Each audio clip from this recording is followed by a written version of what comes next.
I'll try and think of more while we go, but I Yeah. don't. Hello, everybody, and welcome back to the Upside Swings NBA Draft Podcast, the podcast, The High Ceiling. I'm your host, Bryce Hendricks, joined as always by the great Cooper Klein, and we're here to talk about Summer League, the most important of all NBA functions. Summer League is so interesting because I think we have a fairly complex relationship with it, I would say, and that I really enjoy it, and it's something that I want to even get more into. I've always wanted to go and do all that stuff. You have gone and seen it. And I've never gotten down there. I've never fully seen it. I feel like I've never been all the way fully invested in it. It's kind of just another thing. I want to talk a little bit about our value of it and all that stuff. But before we get too into it, Coop, my friend, how you doing? I'm doing great. It's wonderful. Philly weather's great. My diet isn't killing me anymore. I'm not starving all the time. I finally reached the point where it feels normal. So I'm doing wonderfully. How are you doing? Newly married man. Yeah, I'm great. It's been a pretty crazy week and some change, but it was really fun, and I've absorbed basically no basketball, though I did on the day I was getting married. It was Salt Lake Summer League was going on, and sitting in the room with my groomsmen, I turned on Darren Peterson's first professional basketball game and watched that. And so, I still had a little bit of fun with it. Cody Williams absolutely demolished some dude. One of the best dunks I've seen in a minute. So that was nice. But we won't talk too much about what's already happened in Summer League, probably just a little bit here and there. But let's just get right into it. Coop, does Summer League matter? I think Summer League for most, I'd say like 95% of things does not matter. For 95% of guys, it's like teams already know who they like mostly, right? Unless you are this like fringe league guy and you really show out, or we talked about it before the show, but it's really Summer League is about extremes, right? If you are extremely good and you really just look like you're a step above everyone else, that can mean something, but you could also be Cam Whitmore and be fully above everyone else, and it literally doesn't matter because that's not what matters in the league, right? The way that you do it isn't the way that you're going to have success in the league, right? So Summer League, I mean, there's almost nothing concrete that you can take from Summer League. I'd say genuinely next to nothing. Just like be excited about it. It's fun. You get to watch cool players do cool stuff that you would never get to see them do in an NBA game. And you get to see guys who, for us, we've been scouting for years. We've seen them overseas. We've seen them do whatever. I think Summer League is really just fun. Just have fun with it. And when I've been to Summer League, you go, you hang out with all the people you know from Twitter, and it's awesome. And that's the best part. You're just watching shitty basketball, and it's so fun. So that's the lesson. Yeah, I think that's fair. I would say that from a purely nuts and bolts standpoint, generally what I'm looking for is I'm looking for the fringier guys. Like, do any of them pop for any specific thing? And generally I'm looking for, does their special skill seem special? The tough thing is especially for shooting, it's such small sample size that you don't want to put too much into that. But it's more if someone is a really high level slasher, do they really get hips and gain advantage against these level of athletes in the half court? Do they, if they're a really good rotational defender, does that pop even though this is kind of like a weird context where the rotations are going to be inconsistent? It doesn't seem like he has really good feel and knowledge for where to be and trying to get there or whatever. That's really what I'm looking for. But again, that's more in the fringy guys. I'm looking for the Malevi Leans to do that, not necessarily the Darren Petersons of the world, right? For top guys in this most recent draft, or even first round guys, I'm looking to see a little bit of competence. Does the special look special? Does the what role are they being asked to play? And that's especially true with second year guys. What role are they being asked to play? What are they doing out there on the court? What's the decision-making process like? Have there been meaningful improvements in the process from last year? Like, it's really easy to just make more shots in summer league one year over the other, but like, is their decision-making better? Is it quicker?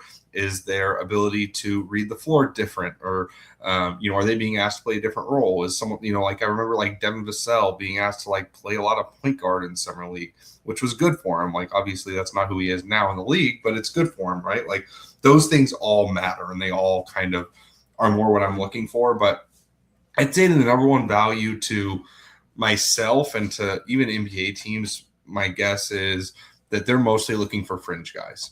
How do they want to fill out those two ways, especially now because two ways have become legitimately important ways to fill minutes in the regular season.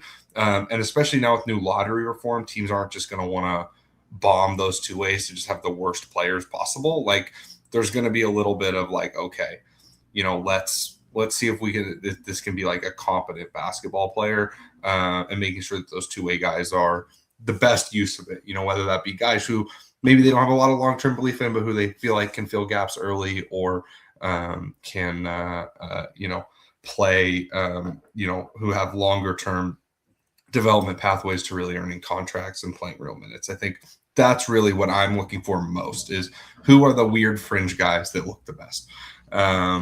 Coop, let's just dive into some rosters, and we're going to do this in order of the games. So the first teams playing is the Minnesota Timberwolves versus the New Orleans Pelicans. The Timberwolves roster is Damian Baugh, Yohan Berenger, Trey Campbell. Do I recognize that name? Some of these I'm going to be looking up on the fly. Trey Campbell went to UNI and was a part of this recent draft. I did not scout him, sadly, but good for him. Enrique Freeman, who's kind of bounced around a little bit.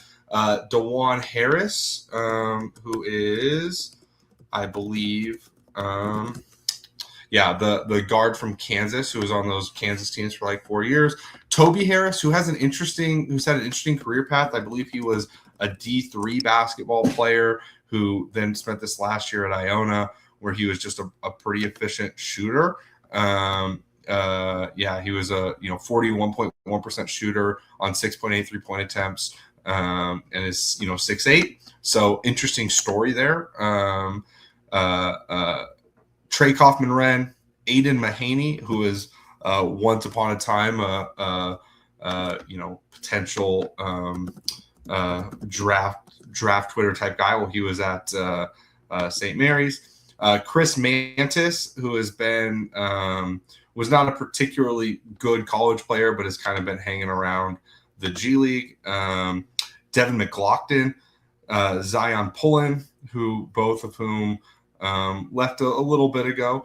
A couple years ago, I think they were both from they were technically 2025 draft guys, if I remember that right. Devin McLaughlin might even be. No, I guess McLaughlin was this year. I apologize. He was this year. The depth of these rosters, Coop. Donovan Williams, Jalen Williams, Rocco Zikarsky, and Nate Santos fill this out. Coop, who are you really watching? Who are you really interested in this group for the Timberwolves? I mean, number one's Yohan Berenger. Had him as a lottery level guy last year. He was good in limited minutes. He was good in the G League. I think he's like the best prospect on this team as far as like actual prospectum goes. You could also say that about Rocco Zikarsky as well. I think he was a little less dominant in the G League, but someone who I do want to see what he looks like against this level of competition. And then like selfishly for myself, I am really looking at two older, wingier players. I want to be looking at Damian Baugh, who I was a big fan of. I'm a big fan of everyone who comes out of TCU. I love TCU guys. I think they all play hard, good slashers, good defenders, good on the boards. And then Jalen Williams, who's a good rebounder at the 4 slot. He's got good effort. Those are the 4 main guys I'm looking at on this Timberwolves team. Yeah, I mean Berenger is definitely the guy, right? And it's kind of funny that the two most interesting guys are both centers who can really only play center, right? Zakarski's not like he's going to stretch or make decisions to play the four.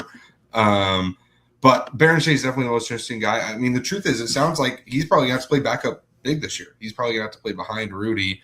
And everything you hear out of Minnesota right now is that they believe really strongly in Barrett. I think that's absolutely correct. I was super high on Barrett. I should have been higher. I look back at last year's draft and I have a lot of, there's a lot of holes. I just didn't have the time with that draft that I wanted because I was so deep in the college stuff. But Barrett, I was super high on. I still really believe in.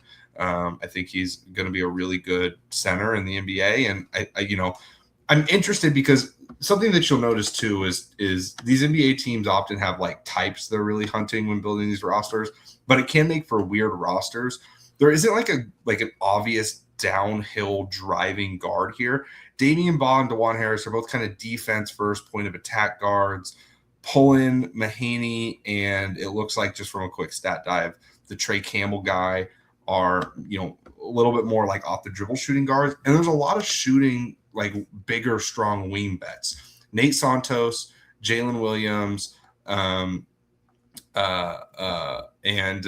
Toby Harris are all guys I'm at least vaguely interested in. It's just like bigger guys who can shoot.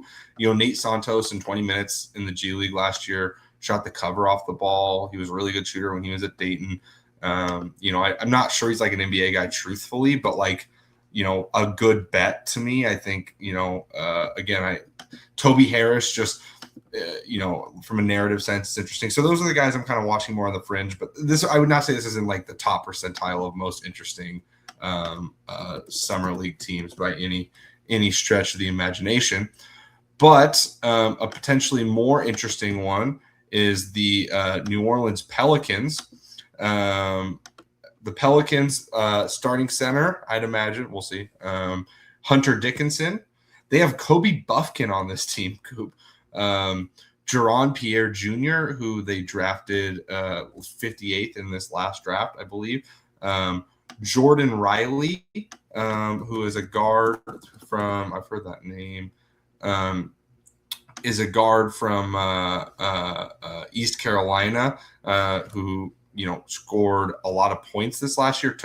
He scored 23.6 points, but took 19.6 field goal attempts per game. Jordan Riley did.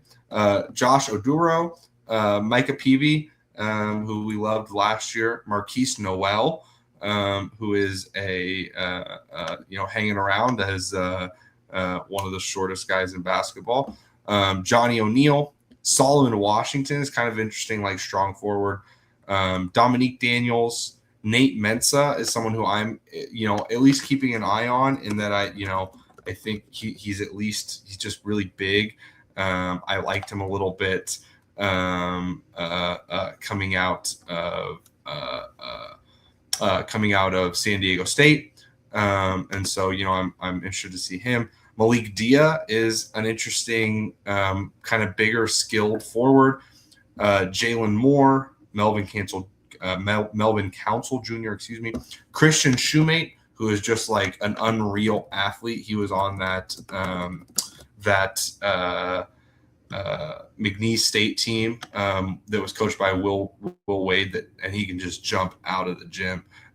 Pretty underskilled, but crazy vertical athlete, and he was like an undersized center playing in the G League last year. And then they have Chris Bell. Coop, there's another team that's not super interesting. I really don't understand why Jeremiah Fears isn't playing in summer league. You're telling me that's a guy that doesn't need more reps in this type of scenario. But who are you looking at on this roster, if anybody? Well, of course, I'm looking at Kobe Buffkin. I had him lottery a few years ago. He's still decently young. I mean, almost 23, but he's solid.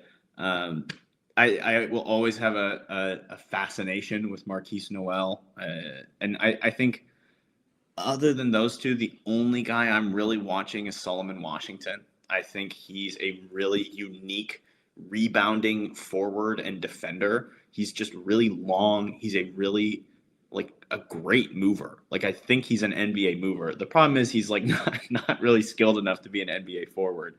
But if you can get something out of him offensively, and I do think with a guy like Derek Queen, you could play him and Solomon Washington together and really find a way to get something moving, get some good basketball going there. I think he's actually a pretty skilled playmaker as well. He's a little older, but I'm a huge fan of his game. Someone I would have taken as a priority second rounder if I had really deep dived him this last year. Yeah, I think the guy who interests me most is Chris Bell. Chris Bell played at Cal this last year. He was on my list of guys to get to, but I never did. But just a bigger guy. He's 6'7", but a pretty good shooter. Career 38.7%, but this last year, 40% on 5.6 attempts. The weird thing is, as a sophomore on a bad Syracuse team, he played a lot and shot really well, and I would say overall played pretty well, and then barely played the next year, and it's just kind of you wonder what's going on there. But he's probably him and Solomon Washington are probably the most interesting guys to me. Again, I do kind of like Nate Mensah in that he when he was coming out, I was fairly intrigued, and he played for Charlotte some last year. He's just I said big. He's not really that big. He is a big, but he's not that big. He's kind of undersized. He's old. But he can really block shots, fairly efficient, at least somewhat efficient interior scorer. So I'm at least eyes slightly peeled. My strong guess is this group does not really have an NBA player other than Micah Peavy. I mean, I guess I should say Micah Peavy. Micah Peavy is the guy I'm most interested to watch because I was really high on him last year. I still believe in him. I imagine with this group, he's going to have the ball quite a bit. And, he's someone who his rookie season, it's tough to say what you really take from it. They were shitty. They were a shitty team. And so there's a little bit of well, what are you, hoping to see? But, was just not very efficient inside the arc, outside the arc, and then was not super productive as a steals guy. Positive assist to turnover is really good.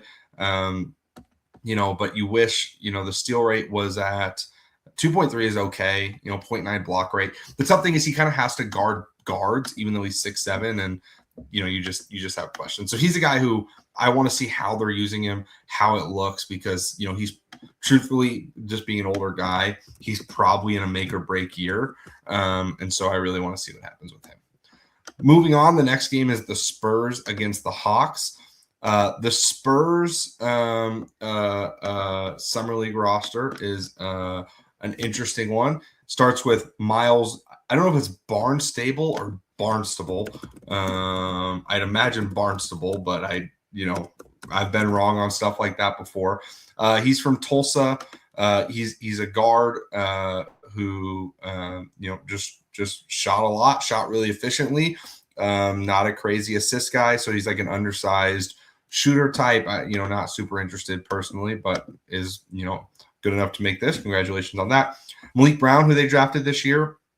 Carter Bryant, who is in his sophomore year. I'm really happy to see that Bryant is playing. I didn't know if he was going to, but I'm glad to see he is. RJ Davis, the North Carolina guard from a couple years ago. Jacoby Gillespie, Tyon Grant Foster, Miles Kelly, who I believe was the Georgia Tech.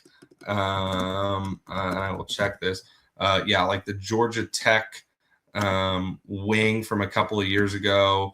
I guess he finished out at Auburn, but just kind of a bigger, stronger, athletic guy who can, flash some skill. That's an interesting summer league guy. Young Jung Lee hanging around here, Coop, your guy. So he's interesting.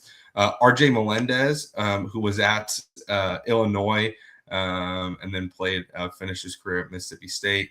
Was a really interesting freshman and then was just never very good after that, truthfully.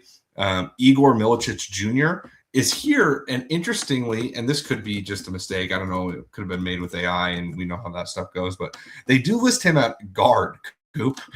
They have Igor Milicic listed as a guard. Emmanuel Miller is here, just kind of hanging around still. Interesting name I haven't heard, David Mloka, I believe is how that would be said. Could obviously be wrong. Forward from UNLV, who not a particularly interesting college stat line, but kind of hung around the G League last year.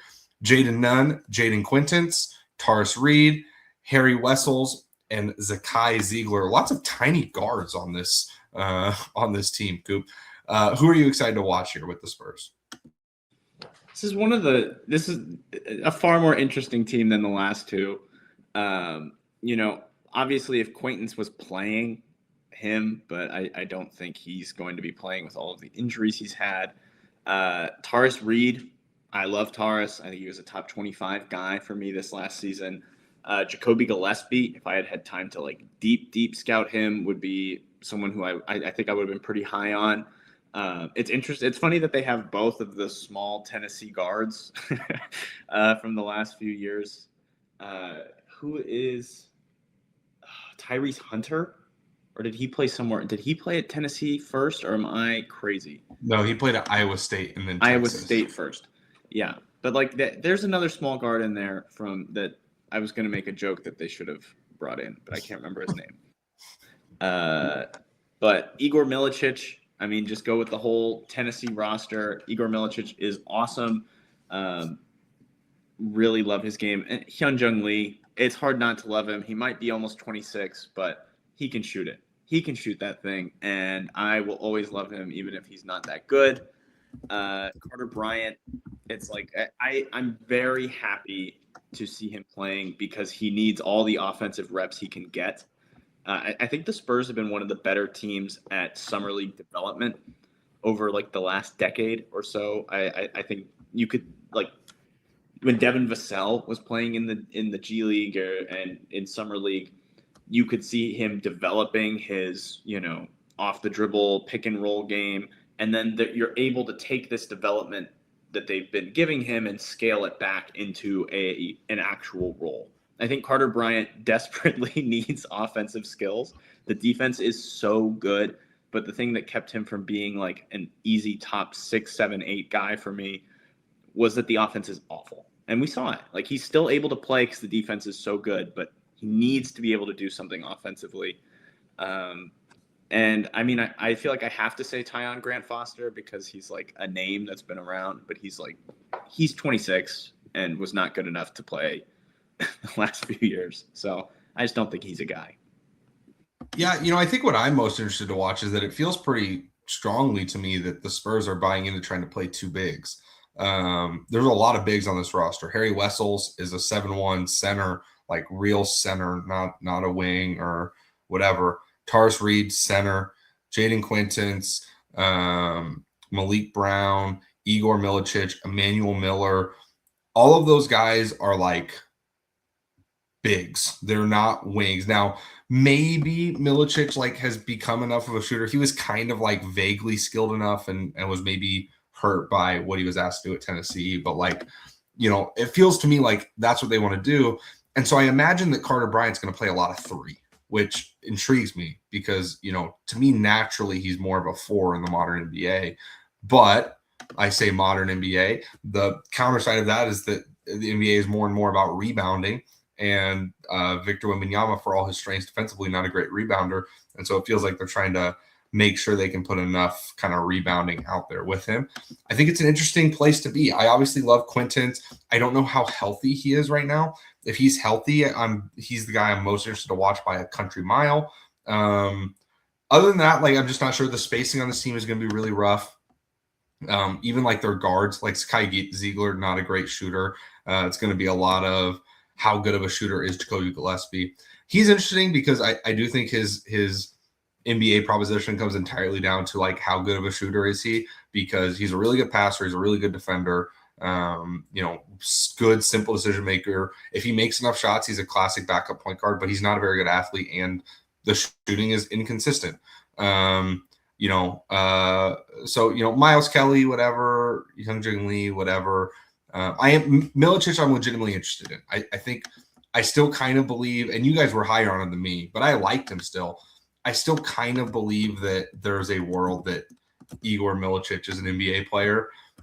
He might even be my favorite for one of our superlative awards that we're going to discuss later. So we'll get there when we get there. But moving on to the Hawks, another interesting roster here. Ray J. Dennis, Kingston Flemings, Kobe Johnson, Henry Vassar, Asa Newell, Jacob Toppin, Kobe Knox, Zuby Ejiofor, Devon Higgs, Isaac McNeely, Cameron Corrin, I believe I want to say Eli, but I think it's Ellie and Jay, Gabe Madsen, Zeke Mayo, Isaiah Wong, and Keyshawn Gilbert. A lot of guards on this group, Coop. Where are you at with this roster? I mean, Kingston, he's my sweet child. Zuby has been really good in the G League game or in the summer league games that they have played already. Other than those guys, I mean, who all am I really that interested in? Asa Newell, I want to see how he looks. I was kind of disappointed with his play last season. I do want to see him take a step up. I think to really reach his ceiling, he has to play more on the perimeter. So we'll see if that flashes at all. And then selfishly, Isaiah Wong. I just like Isaiah Wong. I think he's tough. I think he's like a good slasher. I think he's a good backup guard. He's got good size, decent motor. Want to see what he looks like in the summer league setting. Yeah, I think this is going to sound like a cop-out answer, but the guys I'm most interested to watch are Kingston Fleming and Henry Brassard. In the little bit this team has played in Salt Lake City, both those guys look good. Vassar especially. I mean, Vassar looks like his physicality. I wonder if maybe we saw and we noted when we were doing the Caleb Wilson scout, and then maybe we overthought when we watched Vassar. Like, he's just really big and kind of rugged and kind of dirty in ways that are truthfully effective for big men. Like, he's already Gortat screening and like just kind of throwing his body around. I think I had some worries about his willingness to buy into like doing stuff like that. But if he's going to do that, like, it's going to be huge for him because he is big and smart and can make some decisions. Zuby is, I'm not as interested in, even though I ended up with him in the same tier. In terms of like lower level guys, Kobe Johnson really interests me, not just because he's Jalen's little brother. I've always loved Kobe Johnson. I think he's a great defender. He just offensively, he's kind of like worse Carter Bryant. Like, what if Carter Bryant didn't have really good 2-foot bounce that makes him, a plus rebounder? But he's a great stocks guy. He's really smart. A guy I believe in, who I hope kind of, fills, slips through the cracks. Gabe Madsen, I think, would be a great two-way guy too. I think he's just one of the guys who just like, one of the better shooters on the planet for whatever that's worth. So, we'll see on that. The next game is the Detroit Pistons against the Philadelphia 76ers. The Pistons summer league roster is I would not say one that I'm crazy excited for, other than one specific name that we'll talk about. But Drake Allen is like a 6'5" point guard from Utah State, a JUCO guy. Dawson Garcia hanging around here. Roddy Gale Jr. from Michigan, who's on that championship team. Jaden Henley, Isaac Jones, this will be his third year. Bashir Jihad, Chaz Lanier, Latavius Mitchell, Abuka Corey, Ugano Nyenso, Corey Stevenson, Orlando Thomas, and Bryce Williams from Nebraska. Coop, who are you most excited to watch here? Roddy Gale Jr. No, I do like Roddy Gale. I think he's really fun. Like, Abuka's the only correct answer here. A few other guys who I really like. I mean, Chaz Lanier's fine. He's boring. Agana Onyenso. I'm excited to see him. I didn't get to do a full scout this year, but when I watched Cam Boozer, Agana gave him absolute hell. I think could be the kind of guy who could just be a major bother at the center spot.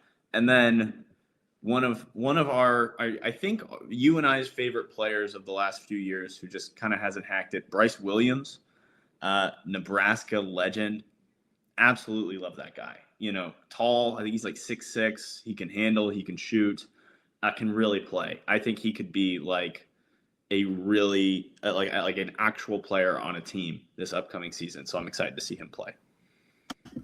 Yeah, I mean, Abuka's my most interesting guy. Hot take incoming. This is probably going to be my pick for at least one of the guys I'm going to bring up for Summer League MVP, because it's easier to bet on these kind of mid-tier tier picks or even early 20s picks than it is the top guys, because the top guys like Darren Peterson is probably going to play 2 games, get shut down. Cam Boozer, 2 games, get shut down. Like Cedric Coward is going to play 1 game. They're going to be like, okay, he's all right.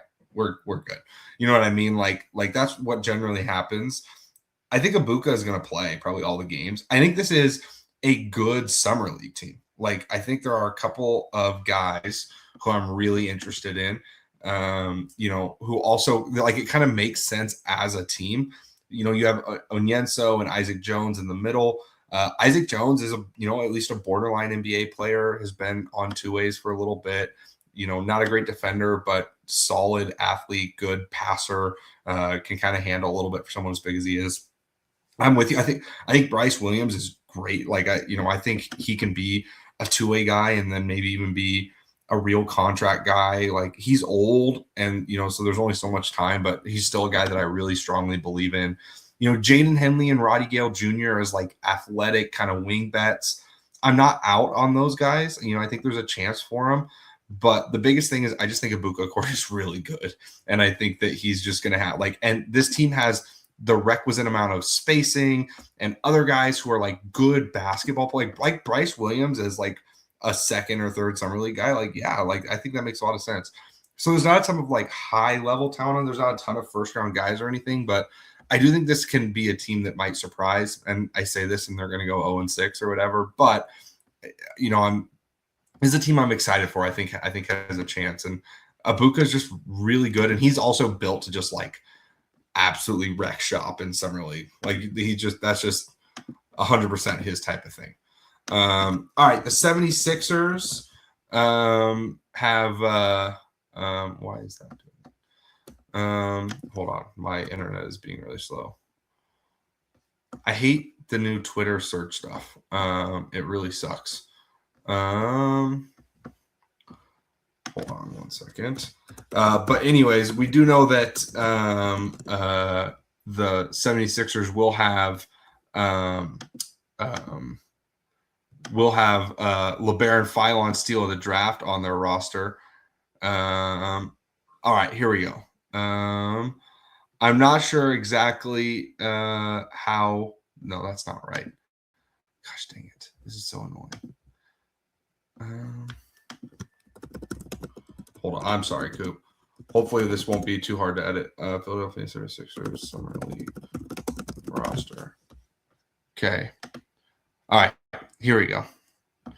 I apologize to the listeners if this is not cut out. Don't blame Coop. We're on a tight timetable. Okay. LeBaron Philon Jr., St. Thomas. Remember when Stone loved St. Thomas last year?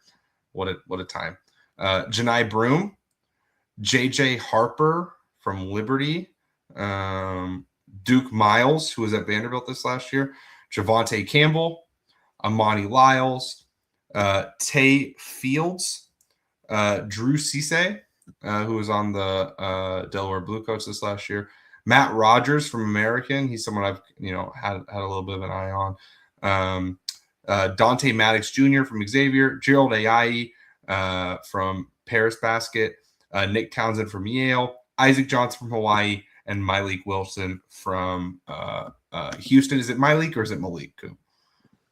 We just call him Malik, or Malik. I don't know. I'm really bad with his name. He is tough though. I fucking love him. Motor. Winning basketball player.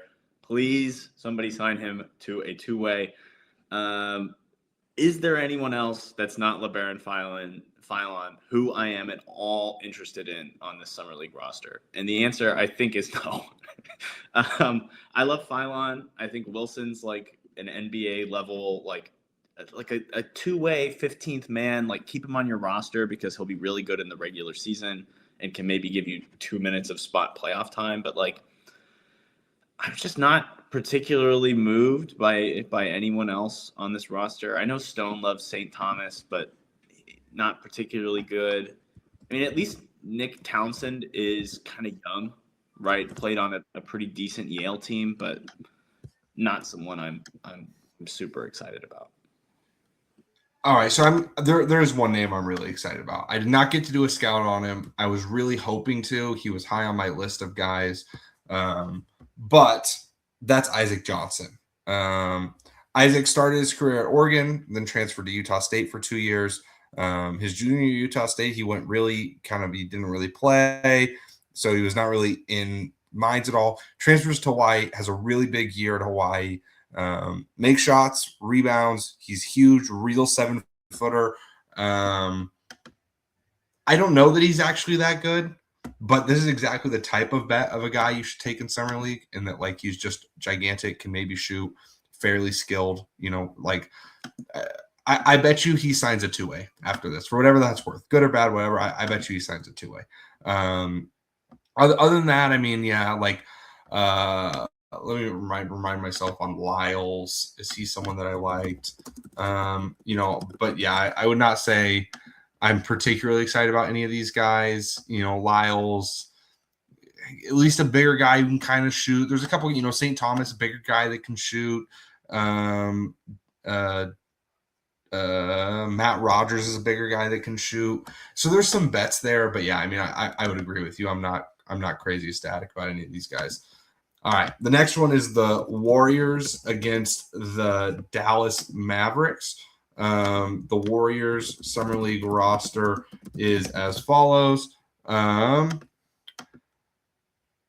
They have Nick Boyd, Colby Jones. This is the wrong one. This is because they have two. The Warriors are annoying like that. They have two. They have two summer league rosters because they have like a gold team and a blue team. So I clicked on the wrong one. Their summer league roster is as follows now. Sorry. Jack Clark, big guy from VMI. Yaxel Lindenborg, who they actually, funny enough, have listed as from UAB and not Michigan, which I think is funny. Will Richard is playing again. Max Schulga, Jack Clark and Schulga are both from VCU, not VMI. LJ Cryer is on this team, Coop's guy. Nick Boyd, Alex Tui, LeJay Jones, KJ Adams, Colby Jones, once upon a time Coop and Stone's guy. Malevi Leons, Devon Smith, Jackson Money, Chase Hunter, Graham Ike, Lachlan Ulbrich, also Coop's guy, obviously, and Chance McMillan. Coop, who are you excited to watch here? This team was actually made in a lab for me to just love it. Players, some of my favorite players up and down the roster. LJ Cryer, obviously, was great in the G League, was good in limited minutes for the Warriors last year. Anderson Garcia, he's listed, I think, as like a small forward, but he's a big. He's an elite rebounder, offensive, defensive, great perimeter defender. I think he's switchy, super athletic. Graham Ike, not particularly good, but he's kind of stretchy. I think he's kind of a fun swing here. I love Colby Jones. They will never make me hate you, Colby Jones. Yaxel Lindenberg, someone who I had like top 7 or 8 this last year, despite the age, because he's just incredible. I think Chance McMillan is like a fine swing, but not someone I'm particularly interested in. RJ Nembhard, I mean, not a great player, but someone you kind of at least have to like keep an eye on, I feel like. Will Richard, incredible. I didn't realize he's not even 24 yet, which feels like really young in the era where we're, for a second-year player who came out kind of late in his college career. And he was really good. He was great at Florida. He was good for the Warriors this season. Super interested. He should dominate. I think, because he was a late pick, he might play all of Summer League and would be like a sleeper Summer League MVP for me. But like, there's a world he's just like, he plays a little bit and he's done. Have to be interested in Wade Taylor just because he's a small guard, went to A&M, kind of funky. I mean, do I have to be interested in Ulbrich and Tui just because we watched them last year and they're Australian? Like, no. And then I'll at least keep an eye on Hassan Ward. I'm always interested in a funky Iowa State big man. Yeah, fair enough. The guys I'm really interested in, LeJay Jones, who I did not get to, but is interesting from a stat perspective in that he shot a lot of threes, good steal and block rates, productive overall player who they drafted this year. I'm excited to see. He's a guy that I'm really interested in. I'm pretty interested in what they want to do with Will Richard. I imagine he's going to play with the ball quite a bit, which I'm excited about for him. Not really a believer in Shulga or Colby Jones or anyone like that. But those two guys specifically, I want to see what they want to do with. And then I still really believe in Alex Tui, who they drafted in the second round last year. I still think that he's a good player who should be around and stay on be on a 2A or whatever and get an opportunity in the league. A lot of these guards I don't have a great feel for, kind of one six in one hand, half dozen in the other. Ike could be interesting just in that he's really big and strong. He wasn't particularly good defensively at Gonzaga, but you can squint and pretend. So, not the end of the world. The Dallas Mavericks, who they are playing, their roster is John Poulakaitis, who had some big games last year as an undrafted rookie. They list him at 6'6". I'll say this: when I saw Yale in person, this would have been Poulakaitis' junior year when he was playing with Danny Wolf. I did not really think he was 6'6". He definitely did look bigger, and I think that's a big thing for him is because he is a really special shooter. Ryan Nembhard, our guy Visvalad Ischenko, Merez Johnson Jr., Tyler Smith, Darren Green Jr., who was at Florida State, Jaden Springer still hanging around, Toby Lawal. Coop, here's a throwback name, Kyoto-Richi Akabundu Ehiogu from Memphis, Javier Francis, Guillermo and Jorge Diaz-Graham, and Sergio Delaria, who they dropped in the first round this year. This is a really big team. Nembhard is really the only guard-sized guy here. Coop, who are you excited to see for the Mavericks here? I mean, Cal. I love watching Cal play. He's such a special mover. I don't even know if he's he's bounced around the league a little bit. Javier Francis, another guy, younger than 23, kind of bouncing around the league. He's got that athleticism, a really elite rebounder. Maybe Dusty May. Maybe Dusty May will see something in him. If Ischenko plays, oh my God, I want to see Ischenko play in summer league so bad. This is the kind of guy who I'm not going to take too much away, but I desperately want to see what Ischenko looks like against NBA athletes, consistently, even if it's not a pure set scheme. I would feel a lot better if he doesn't look completely athletically, out of his depth. I'm going to jump in here and I'm going to say that if he gets hips, if he can gain advantage as a driver in summer league, I'm just going to say that he's an NBA player. Straight up, I'm to that level. Is Visvalad Ischenko is actually creating half-court advantages and getting downhill in pick and roll or even especially one-on-one in summer league, I'm just going to say, fuck it. He's for the league. He's so fun. He has so many other skills that make sense. He's a good passer. The question is just how much of his crazy free throw rate is just him bullying bad Russian league athletes. If that's not the case, if he can do that in the NBA, NBA player, I don't care. But sorry, go ahead. Finish what you're at. That's so valid. I'm not really excited about De La Rey. I didn't watch a ton of Lawal. I do want to see what he looks like. If Jaden Springer has an offensive game, maybe he sits somewhere on the back end of a roster. And then of course, one of my big guys in this last draft, Merez Johnson. I love him. I think he's set to dominate something like Summer League with his effort, his motor. I think he's going to get a ton of touches. I think we'll see how he looks as the guy on this Mavs team. I don't think it's going to look great, but I do think he's going to put up numbers, and I'm very excited. Yeah, I mean, I think the thing I'm most interested to see is are they going to just run out Delaria, Ischenko, Merez, whoever else you want to put out there lineups, where specifically what I want to see is Delaria at the point guard. Obviously, Nembhard's going to play most of the point guard minutes, I would imagine. But I want to see if Delarie can do it. I don't think he can. That's part of why I wasn't super high on him. But that's what I want to see. I mean, there's obviously some belief there. And he's interesting at the very least. Pulakaitis, I think, is kind of whatever. Pulakaitis is like an underrated guy who might just be like, he might be too good for summer league, and that he is just a really good like one dribble pull up shooter. I'm just not sure that there's anyone in summer league who's like capable of like guarding him right now. I'm not really a like too good for summer league believer. I think that gets way out of hand. People put like someone has one game and they're getting talked about as too good for summer league. It's like, let's relax. But Pulakaitis, I think, is like I don't think he's a super valuable NBA player, and I don't think he will be, but he is legitimately a really good shooter, both as a 3-point shooter, but especially in like one dribble pull-up situations. No one else here I'm crazy interested in. It's a super athletic front court. Toby Lawal, Coyote Ricci, and Javier Francis are all like super athletic guys, combined with the Diaz grandbrothers are at least potentially stretchy. Merez, I imagine, is going to play a lot of 4.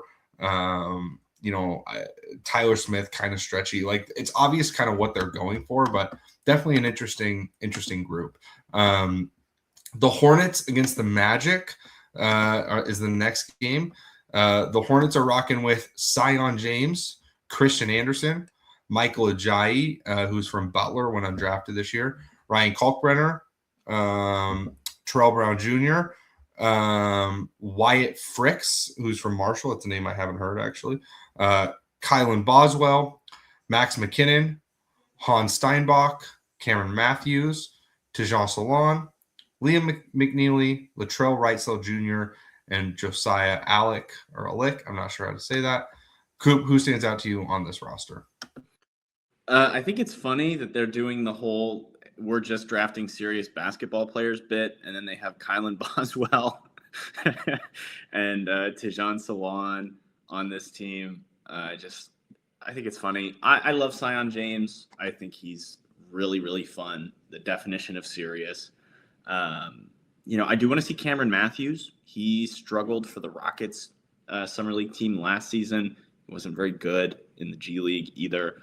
But he could be a guy, like, especially for a team that their whole identity is built off of 3-point shooting and offensive rebounding. I think he could be really cool for them. And I do want to see if McNeely has taken any kind of a step forward because I really didn't like him last year. But I'm always cheering for guys to get better, and I always want to see guys succeed. So I hope he's taken a step.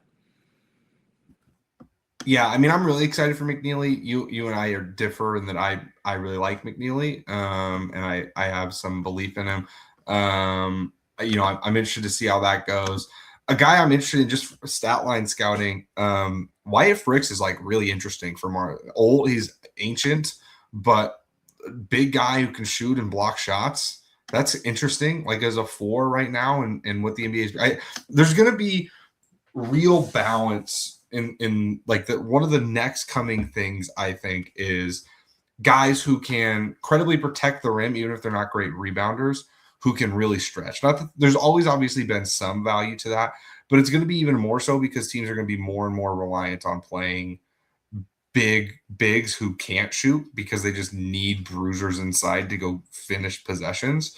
And so having someone who can do some of the big stuff, especially if that guy is more of like a 6'8" rebounder than a 7-foot rebounder, who can stretch, I think, it's at least an interesting thing to keep in mind. And then I'm obviously partial to Michael Ajayi because he's from Washington. He went JUCO. He played in the NWAC, which is the league that I coached in. And then, spent a couple years bouncing around D1 schools. Really, really elite rebounding wing who can probably shoot well enough. Like that's what, if he can shoot well enough and be an elite rebounder, you hope the rest just kind of comes along. He's a pretty bad decision maker. Doesn't have great feel by any means, but big, strong, plays pretty hard, can shoot.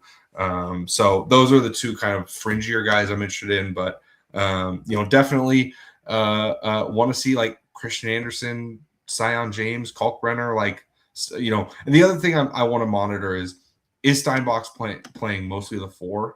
And if so, like what's his 3-point attempt rate? Like how many threes are they telling him to get up? That's going to be something I'm really interested to monitor. And how does that affect his offensive rebounding? But anyways, the Orlando Magic, the only team with a theme song, who have my GOAT, Paolo Banchero, on their team. They have a super interesting, like completely full Summer League roster. There's a lot of guys I'm going to name here, Coop, so be ready. Ricky Council IV, DJ Armstrong, Jace Richardson, Ace Baldwin, Colin Castleton, Ty Washington Jr., Trey Holloman, Keon Johnson, CJ Ellaby, WSU legend, Philip Wheeler, Lester Quinones, Isaiah Nelson, John L. Davis, Alex Morales, Hunter Tyson, Cam Reddish, Malik Renault, Mike Sharavjamps, Will Baker, and Noah Penda. Coop, who are you excited to see? That's a banger roster full of bangers. Colin Castleton, all-time Bryce loves this guy, so I have to kind of like him guy. I like Colin Castleton. I think he's fun. I think he's good. CJ Ellaby, another Bryce guy who I have to like. Ricky Council, one of my favorite players, has just like, I think there's a world he could be the next Kelly Oubre, right? Where he's just so good at scoring and playing in transition. He just hasn't found the team. I don't think the Magic are that team, to be fair, but if anyone can, insulate his defensive lapses, I think it could be them. Keon Johnson, I just refuse to give up on. Someone who's just so athletic and has scored in the league. Like, he's been able to put up numbers. I still kind of believe. Cam Reddish, only 27 and a half. You can't give up on him. He's just a kid. I have to be excited for Noah Penda. Super young. This is Stone's guy, just so technically sound. He's the kind of player I'm not super interested in. But I do want to see what he looks like, right? See if he could actually get minutes for them this year. I think that could be really interesting. And then Mike Sharavjamps, is he going to be anything? Is there anything that he can actually bring to an NBA floor? Someone who is very skilled in a vacuum, but has not really been able to put it all together. I want to see him succeed so badly. Yeah. So a couple of things I want to point out in like a more macro sense. One, it feels very strongly like this is them trying to reward a couple of their guys who have kind of stuck with it. Guys like Philip Wheeler and Alex Morales have been playing for the Osceola Magic and have kind of been around the G League. And, I think that's cool. I think they both even played some regular season minutes for the Magic last year. This is really interesting because this is a lot of guys who are like big ball handlers. Ricky Council, CJ Ellaby, John L. Davis, and Alex Morales, Cam Reddish, Mike Sharavjamps, even Noah Penda. Those are all guys who play some with the ball in their hands. The guys I'm actually most interested to watch are Penda and Richardson, because those are the guys that I think matter. I don't really have a ton of great feel for these other guys, right? Like, Hunter Tyson, I think, would be a fine 2A, but he's ancient now and obviously didn't work out with the Nuggets. Morales on a 2A, I don't think is horrible. I still kind of believe in Quinones. Obviously, I'm rooting for CJ Ellaby. I kind of doubt he touches the floor here. But there's just a lot of guys with like decision-making chops who play with the ball in their hands. What does that mean for Jace Richardson? Like, do they just completely not trust him to play with the ball in his hands at all? I'm starting to be concerned about that pick. Now, I still like Jace Richardson. I still have some belief. We were lower on him than the people who were crazy high on him, but still, he's still a competent scorer, right, with big, strong body and a good frame who can hopefully be a great shooter. Like, there's still some hope, but I'm just really interested. I'm interested to see who the 2A guys end up being out of this, like who they believe in most. That's a fun team to watch, and that there's probably two guys who are kind of actually fringe league guys somewhere on that roster, but it's hard to tell you who they are between Wheeler and Morales and Council. Council would be my bet. Like, he's the guy I like the most, but we'll see. Next is the Utah Jazz and the Washington Wizards. This is the second to last game on the first day. The Utah Jazz, of course, do not have their roster posted there. So They are going to play Darren Peterson, which is nice. I'm guessing that even though they had guys like they had Ace Bailey and Cody Williams playing in Salt Lake City Summer League, I'd be pretty shocked if either of them play Vegas Summer League. I apologize if I'm wrong on that. But some other names: Max Absmus, Jonas Adu, Tamar Bates, Matt Cleveland, Eric Dixon, Hayden Gray, Micah Hanlogton, Justin Harmon, Blake Hinson, Kyler Kelly, Jackson Kohler, Bez Mbang, Muhammad Wag,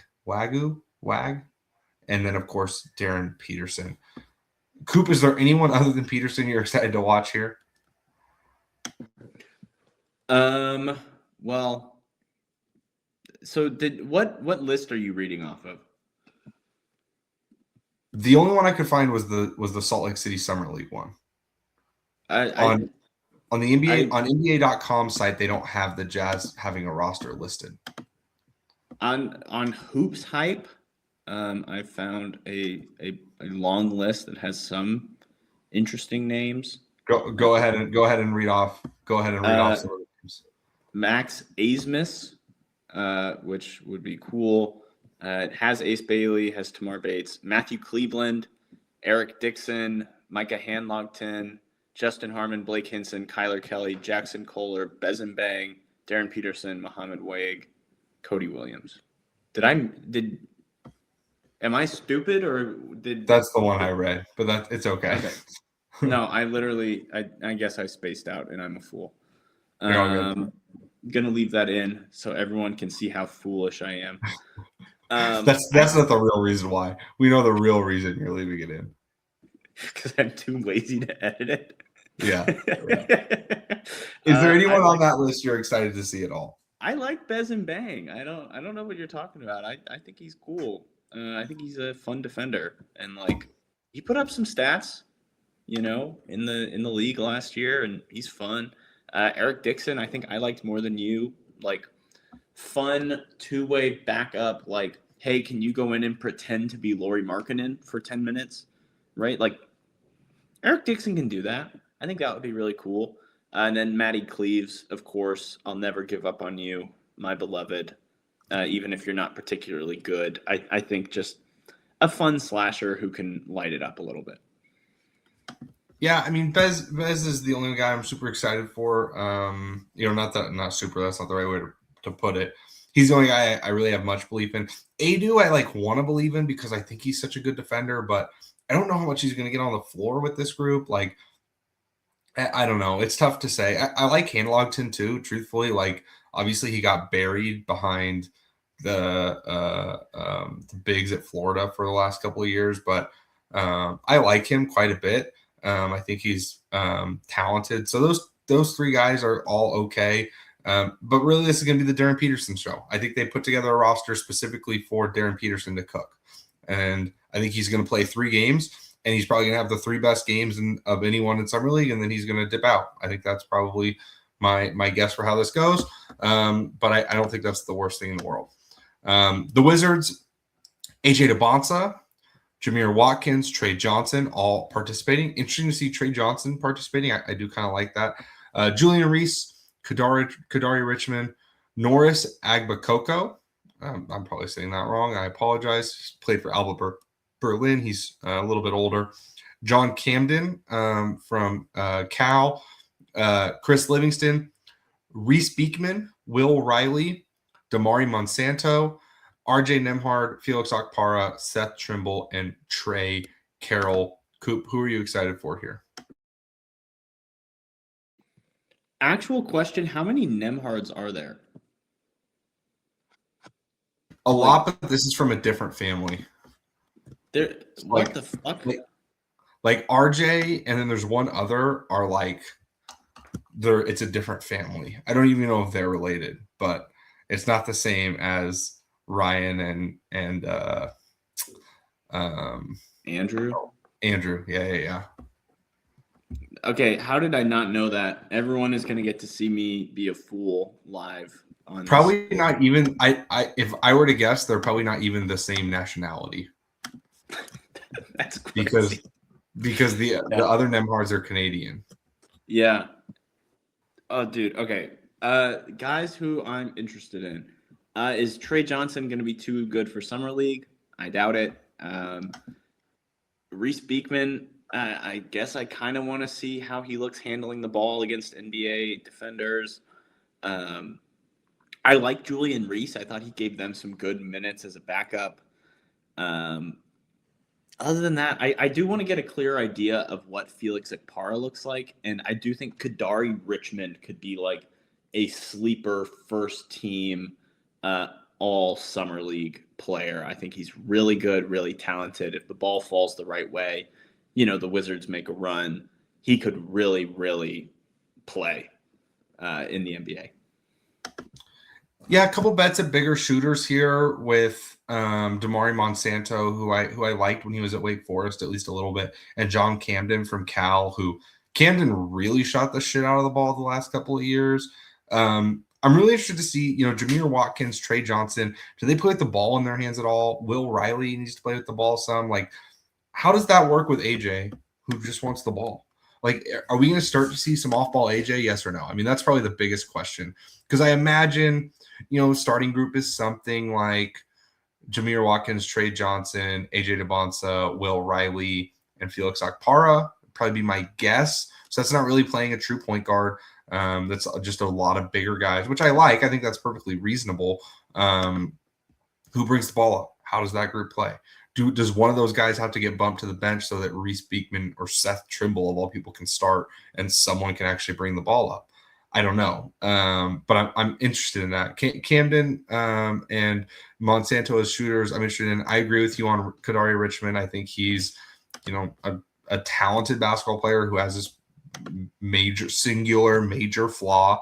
But I'm, interested to see how that looks. But yeah, I mean, this is one of those teams where the big thing above all else is AJ DeBonsa and how does AJ look like? Because he's the most important part of it. He's going to be in the center of it. What does that look like? Final game, Sacramento Kings against the LA Clippers. The Kings roster, Nick Clifford, Darius Acuff, Adam Flagler, Jonathan Mobo, Isaiah Stevens, Mitch Muscari, Elias Ralph, Victor Lockin, Dylan Cardwell, Alex Caravan, Emmanuel Sharp, Anthony Delorso, Maxime Reynaud, Markel Sutton, and BJ Edwards. Coop, who are you excited to watch? More Sharp. He's been killing it so far. Someone who I was very high on. Someone I wish I had the balls to put above Darius Acuff, but I'm a coward, apparently.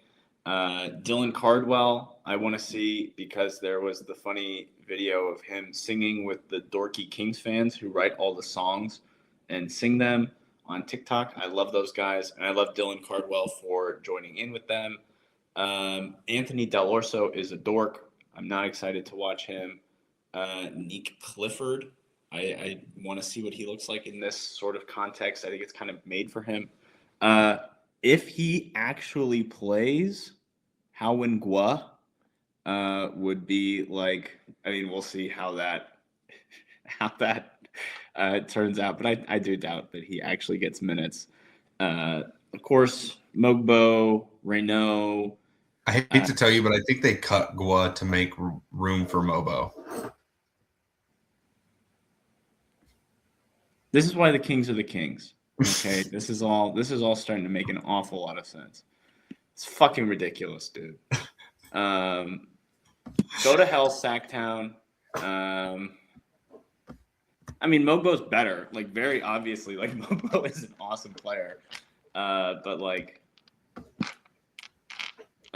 Hoops Hype is absolutely dicking me today.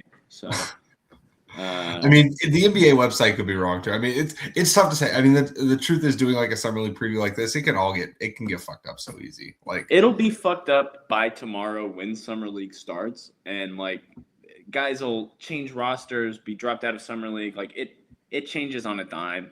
But I am also excited to see Jamarian Sharp. Just huge, blocks a lot of shots. Can he play? I doubt it, but I want to see. Yeah, I mean, I think this is a roster where I'm excited to watch nobody, actually. I just don't really care. No, I'm kidding. But I think this probably will be the A-Cuff show. I like Neek. What does Neek and what do Mobo look like? And those are two guys I like. The other guy I like Isaiah Stevens. There's a bad summer league team for him to be on. I'm not sure he's probably just like slightly below all the thresholds, both as like a shooter and an athlete and a defender and size wise, but like he is a really good pick and roll passer and pace guy. But yeah, like a lot of the lower level guys, I'm not like Victor Lock-in. I'm not super Elias Ralph. Don't have a ton of interest in. Anthony Del Orso, Markel Sutton. Like Neek and Mobo are the guys I'm really interested in. Reynaud, is he playing the 4 or the 5? Are they going to play him and Cardwell together a little bit? Like, what does that look like? Other than that, though, I just think this is going to be the A-Cuff show, and I'm not super into that. The Clippers roster, kind of interesting.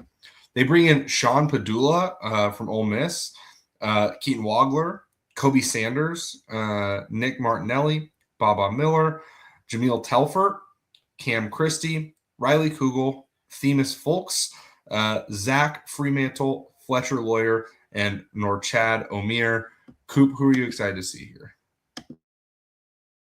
Is this the first actual like excited about nobody except for Keaton? Like their top guy, obviously, I'm excited about, but like Fletcher Lawyer, Martinelli, Omir, not interested at all. Like, do I want to see if Cam Christie can play? I guess. Am I vaguely interested in Baba Miller, who's gonna like throw down a dunk and get like everyone tweeting about how he belongs in the NBA? No. Like I know who Baba Miller is at this point. Like I don't know. I want to see what our guy looks like, but other than that, this is going to be a really boring team to watch. Yeah, I mean, it'll be interesting to see how Keaton Wagler handles pressure because, I like Riley Kugel and Sean Padula a little bit as like G League and two-way guards. Like they could make pathways to that, but neither of them are great ball handlers in terms of handling pressure.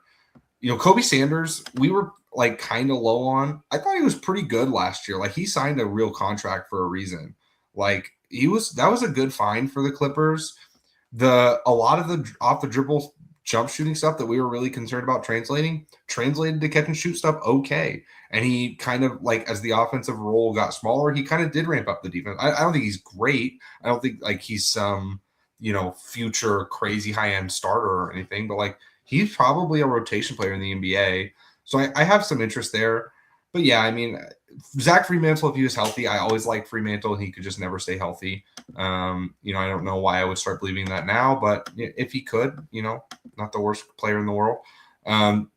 That's it for the first day. Moving on to the second day, where luckily we have a few less teams.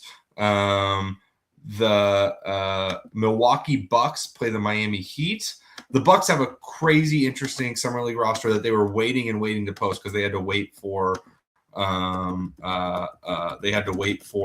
their trade to like all the trades to go through and everything. But their roster is fascinating.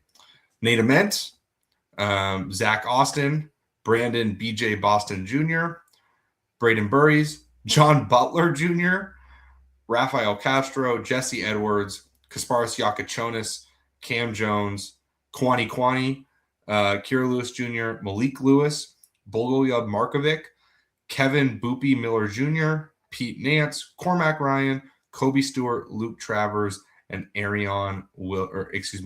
don't know why I saw an I in there. Aaron Williams, who was playing in Slovakia this last year. Cooper, are you excited to see? Everyone. This is like the most fun summer league roster maybe ever. I mean, I'm not super interested in Ament. I don't think he's going to do that much. That'll be interesting. But like, could BJ Boston play his way back into the NBA? Like for real here? I'm excited to see what Burries looks like with like actual point guard minutes. John Butler, has he put on some weight? Is he going to be able to play? Is he like a real swing at like a super mobile center for them? I'd be interested in seeing that. Yakachonis, Cam Jones, of course, I want to see those guys play. Kira Lewis, like, could he be back? Is that crazy? Bogolyub Markovic. I've been seeing so much stuff about how much muscle this guy put on, and I'm so excited. I liked Bogolyub enough. I think he's really fun. I want to see him succeed more than anything, and I do want to see if Pete Nance has any more gas in the tank to kind of like step up and maybe be like a backup forward somewhere else. Yeah, I'm really excited about like the potential top lineups here. I mean, Yakachonis, I think, is another guy who could win Summer League MVP this year. I just think he's this is a really good, like, even though I don't love Ament, like, and I don't love Burries as picks, like, I think they're both going to be perfectly reasonable Summer League players. And I think Yakachonis like can just really dominate Summer League with how smart he is. Markovic with a couple of bets at bigs and Castro and Edwards who can do some like dump down stuff. We can get some short roll stuff going with him, hopefully. I'm really interested in Rafael Castro. I didn't get to do a deep dive on him, but I liked what I saw. Interesting story as a guy who was at the same school for multiple years and just got better and better every year. And then, like Cormac Ryan is like an NBA player at the lowest ends.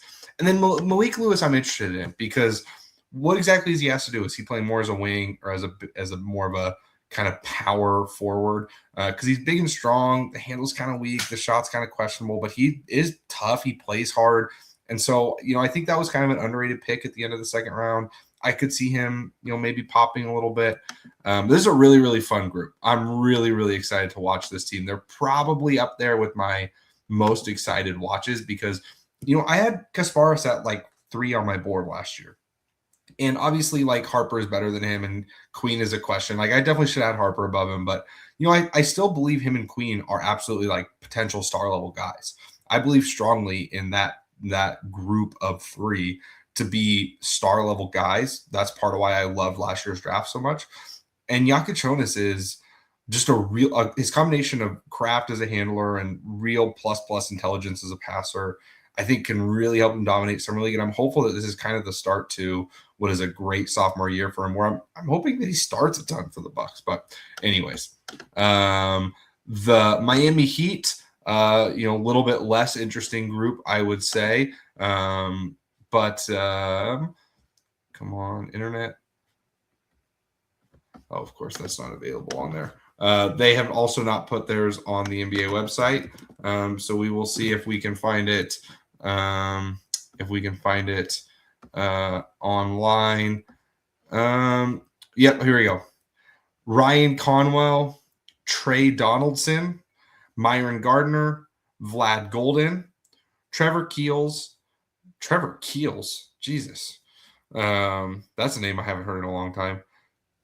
Ezra Asar, Javon Hadley, Keyshawn Hall, Michi Johnson, Nate Kings, Arnis Sakinis, and Trey White.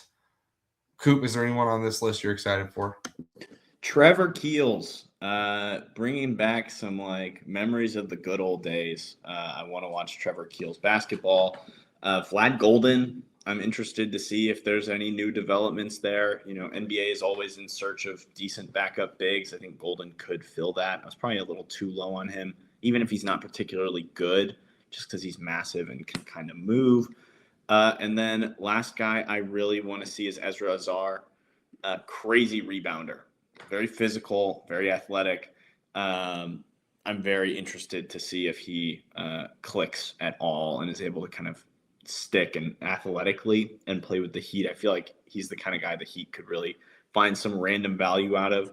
And I do think in our podcast about Keyshawn Hall, I said specifically, a team like the Heat could pick him up and develop him properly. So I am interested in seeing him hoop for them. Yeah, I think I'm definitely interested in Conwell because he's the guy who's going to get the most development focus from them. And I want to see how much he plays with the ball in his hands. Is he a point guard bringing the ball up? Is he more of an off guard, kind of playing like a, like more of a movement shooter type role? I want to see what they want to do with him. I think it's super interesting. Nate Kings is a guy I'm interested in, not just because he's from the Pacific Northwest, but he's kind of interesting as like an athletic shooter as an off guard. Like Coop said, Keyshawn Hall has some interest. Trey White and Javon Hadley is like two ends of the connector wing spectrum, where it's like Trey White is like kind of a bad decision maker, but just like does have go-to moves to score and is a pretty good athlete and can really just get up and down the floor and plays really hard. And Hadley is more of like the steady, better decision-making, physically tough, but like not a crazy athlete. Kind of an interesting like duo there. I imagine my true guess is that one of those two guys gets a two-way because it's just really easy for me to see them filling minutes in the NBA. Just a pretty simple bet there. But other, Vlad Golden I think is okay. Myron Gardner is pretty solid too. Like there's some guys here, and obviously the Heat are known for doing the Heat thing, but no one I'm personally like crazy excited about. Though again, I do think one of Javon Hadley or Trey White stick around on a two-way and kind of make some noise in whatever way that counts as noise. The Cleveland Cavaliers and the Indiana Pacers. The Cavaliers, my guy Riley Minix, Malik Thomas, Tristan Anaruna, Naquan Tomlin, Jackson Robinson, Dane Goodwin, Malachi Branham, Ernest Uday, Xavier Lee, Rayshawn Aggie, Trayvon Spillers, Ian Martinez, and Sean East the second. Coop, is there anyone you're excited for? I genuinely don't think so. I think that's – what team is this? This is the – what did I just say? The Cavaliers. Why is Tyrese Proctor not playing? Yeah, do they really think he's too good for Summer League? No way. Like you started reading that and I was like, what? I don't recognize any of these guys as being from like the team. Naquan was on it. He played in some. Naquan, and I should have recognized Malik because I did do a whole podcast on him, but everyone else I did not. Naquan, I guess moderately. He's kind of done some fun stuff around the league, and I do want to see if Malik Thomas's shooting is actually like any good in Summer League, but like not excited about the other like names that I really recognize, like Jackson Robinson. I know he's bad. Like I'm not super excited. Riley Minix, maybe if he shoots, he's kind of interesting, I guess, but like Xavier Lee, even if he like hustled his ass off, would not ever play for this team. Rashawn Agee for A&M, like he hustled, he tried. I think he's also old as hell. Yeah, but that's the thing is he's like ancient. Like there's just not that many super interesting players here for them. Like Ernest Uday's kind of young. Maybe he shines a little bit, but not a team I'm particularly excited for. Yeah, I'm with you. I don't really have much to add. There's not a lot of guys that I latch on to there. The Pacers, maybe slightly more interesting. Keon Brooks Jr., Cam Hildreth, MJ Araldi were all on their team last year, I believe. Yuki Kawamura is here. Keiva Kita, Tavon Kinsey, my guy. Taman Lipsey, Rink Mast, Gabe McLaughlin, Talon Peter, who they drafted last year, Alex Reese, Kawachi Reeves, Jalen Slauson, Braden Smith, and Jalen Worley. I have some names I'm actually pretty interested in here, Coop. Who are you excited to watch? This is one of my two contenders for most interesting Summer League team of the year. Cam Hildreth, right? A guy who I do think could actually like make the leap to the NBA. I think he's talented enough. Super fun. Someone, we've cheered for, had like kind of a, kept an eye on him for a while. Tavion Kinsey. I love Tavion. He responded to one of my tweets back in the day of my unethical Bart queries about himself. So I always think he's a cool and funny guy. I always want to see Yuki Kawamura succeed. Short players who are really, really fun. Talon Peter, a guy that we didn't really scout last year, but, was interesting. He wasn't great when he actually played, but could be a fun player to watch. And then just like a slew of upside swings favorites over the years. Kawasi Reeves, who we kind of liked, and especially when he was at Florida, kind of funky. Jalen Slauson, super fun. Braden Smith, who you and I both really liked. And then Jalen Warley, who we have been talking about for almost half a decade at this point. Like, just a fun player who I know Stone loves. So I'm gonna talk about Worley because I really wanted to get to him before the draft and I didn't have time. Worley is like a special point of attack defender. He's like 6'7". I don't know what his wingspan is, but it looks long. He gets around screens like basically no one else, even though he's skinny. Like and he's big enough to kind of cover for being skinny. He can get in passing lanes, like a really elite defender. Horrendous offensive player. Like really no offensive skill at all right now.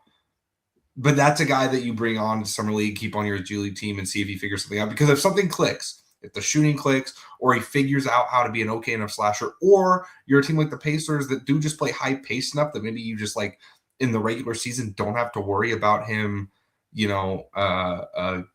playing in the half court much at all, could really be a guy. I love Jalen Warley. I can't quit him. Slauson, I still like. I think is really a really fun player. Braden Smith, I'm obviously really excited to see. I do think it's interesting that they didn't really like go out of their way to get him like obvious like big role guys. Like Kevakita is an okay role guy. Gabe McLaughlin, not really, is kind of like a little bit like chunkier rink mass, definitely not. I'm trying to remember Alex Reese, who played for the Rip City Remix last year. Maybe he's a little bit more of like a bigger role. Yeah, not really still. I mean, he's kind of more of like a below the rim guy as I look at him. So, I don't know, like not. I think it's interesting, and I my guess is that it's purposeful. If they wanted to get Braden Smith some big lob threat, they could have. I mean, there's plenty of those guys hanging around undrafted that they could have, found a way to guarantee enough money to confirm him for this, but they didn't. And I do find that interesting, and I imagine it's purposeful. So how does he look when he's not just getting not that Oscar Clough or anyone that he was playing with were like some crazy high flyers, but I still think it's interesting exactly what they're going for with that. I'm with you on Cam Hildreth. I'm rooting for him. I want him to be good so bad.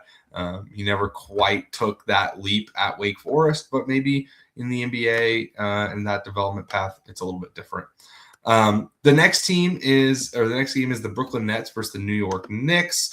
The Nets roster is Tyler Bilodeau, Duke Brennan, Michael Brown Jr., Dion Brown, Dane Danger still hanging around, Yegor Demon, Ben Humicris. I don't know how to say it. It's from Illinois. He's that big guy from Illinois who came off the bench.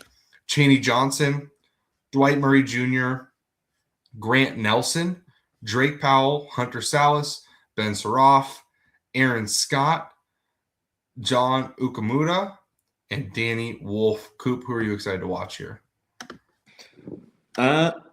Shockingly, Jaeger Demon actually been doing a lot of work as the screener in Summer League so far, and I do think that's the most interesting way he could be used. Kind of let him set a screen, and then if he pops, he's able to use his processing to kind of scan the floor or just take a three, right? He has a very limited skill set, but if you can find ways to get it working, like get him into the mid post where he can kind of like make easy passes, I think that would be really interesting development. I think if you can really find ways to utilize his skill set, I was definitely too low, especially because people talked about him as a point guard, and I think I over-indexed on that. Other than him, I do want to see Grant Nelson. How's the finishing at the NBA level? I want to see if Drake Powell has figured anything out offensively over the last little while. And of course, Mikel Brown, I want to see his scoring in the half court specifically, or see if he's able to really like force transition ball for a team that I don't think is going to be able to get very many stops in Summer League, right? Like, can he make it happen, or can he score in the half court really, really efficiently? Let's also see if Ben Saraf's got anything. But I'm not super intrigued by him or Wolf or anything. Yeah, I really don't care about Danny Wolf. I'm interested to see who gets the ball. I mean, that's definitely like, Michael Brown in the little bit they were playing, like, looked really good. Like they were playing in the Golden State Summer League, I believe, looked really good at times, making decisions out of pick and roll. Drake Powell, I really want to see. Grant Nelson is the kind of fringier guy I'm interested in. And then Tyler Bilodeau, is a guy I believe in. Again, no one I'm like crazy excited for, but specifically Michael Brown. Like, can Michael Brown be? How does that group from Wagler, Brown, Acuff? We talked about a Corey already. Like, how does that kind of group of point guards look? That's going to be a huge question. Like, they will be compared to each other nonstop for the next 15 years. How does it start? Like, this is the first data point in comparing them as professional basketball players. So I'm interested to see.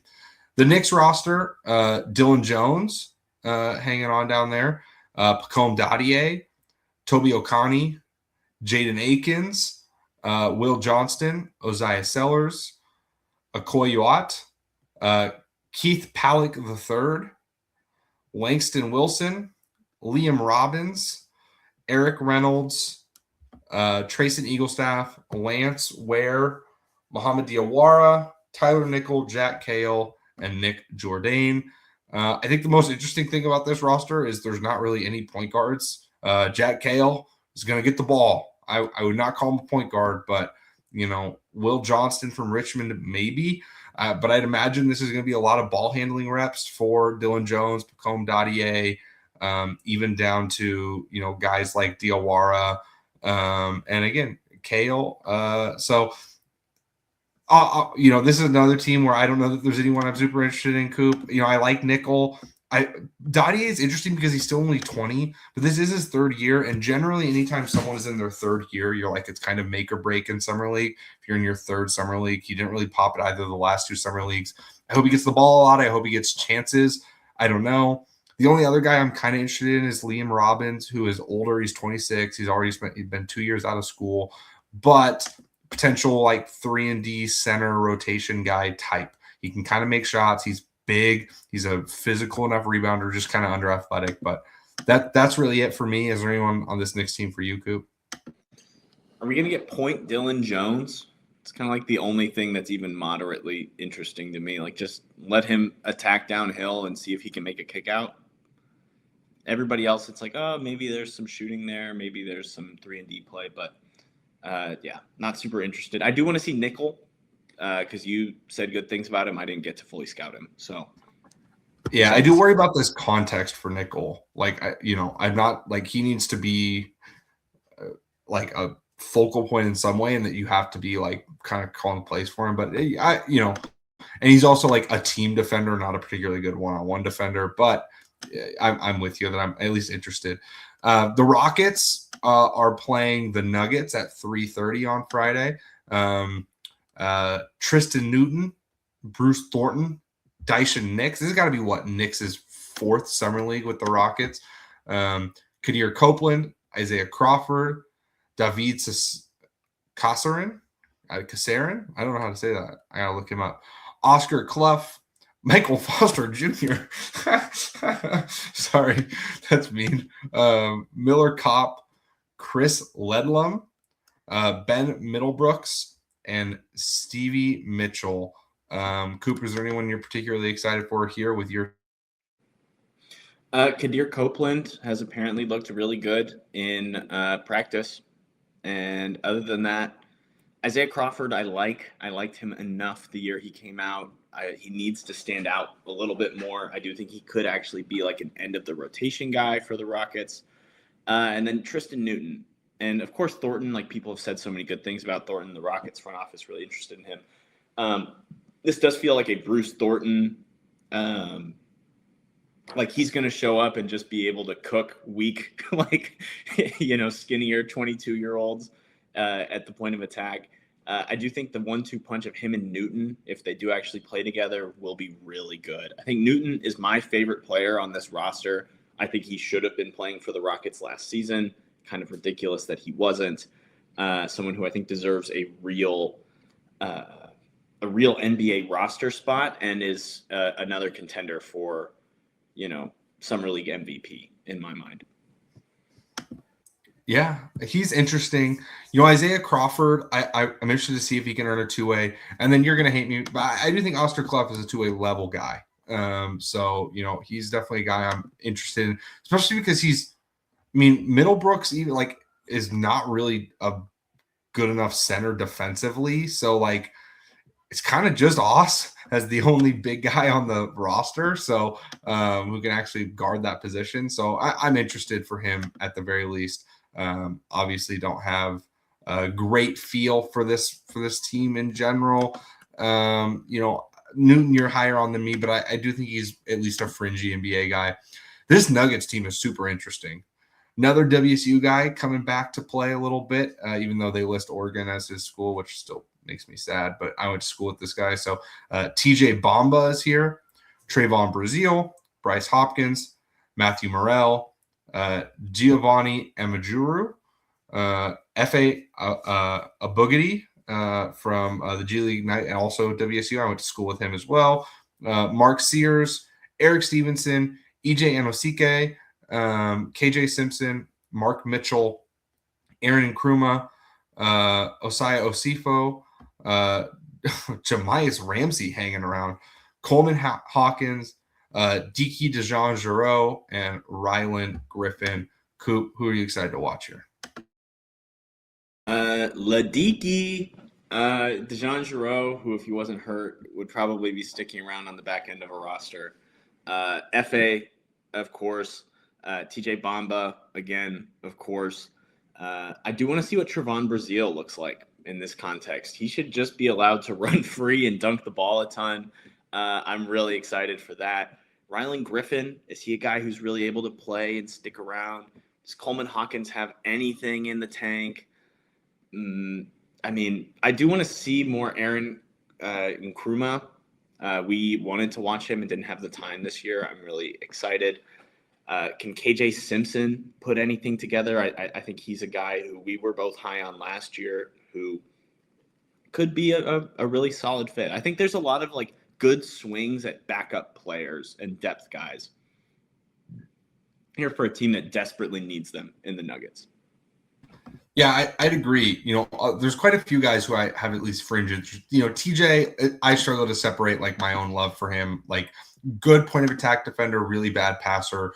He was teammates. He played against, I believe, Jack Cahill, who when I was watching him, and he looked okay playing over there, but not like an obvious NBA guy, just physically NBA strong. Trayvon Brazile, special vertical athlete. Bryce Hopkins is a guy I've liked. He's definitely an if he shoots guy, really strong, physical, tough. If he makes shots, he's maybe a guy. He's still kind of under athletic laterally, okay vertical athlete. Abugadi, I really believe in as a modern four who can really block shots, make some shots, okay offensive rebounder, not a great defensive rebounder, but guy I'm interested in. Eric Stevenson is old now, but fringier. KJ Simpson is a guy I still like. I think there's a chance that KJ Simpson could be the backup point guard next year. I might be forgetting someone, but I guess they brought back old ass Tyus Jones. I think KJ Simpson is just kind of looking for the right place. This could be a great place where he doesn't have to just run a billion pick and rolls. He can be kind of used in a more interesting all around setting. I'm with you on Nkrumah. I really liked him. Or I really liked the little bits I saw. I want to see more crazy productive defender. Kind of an if he shoots type of guy.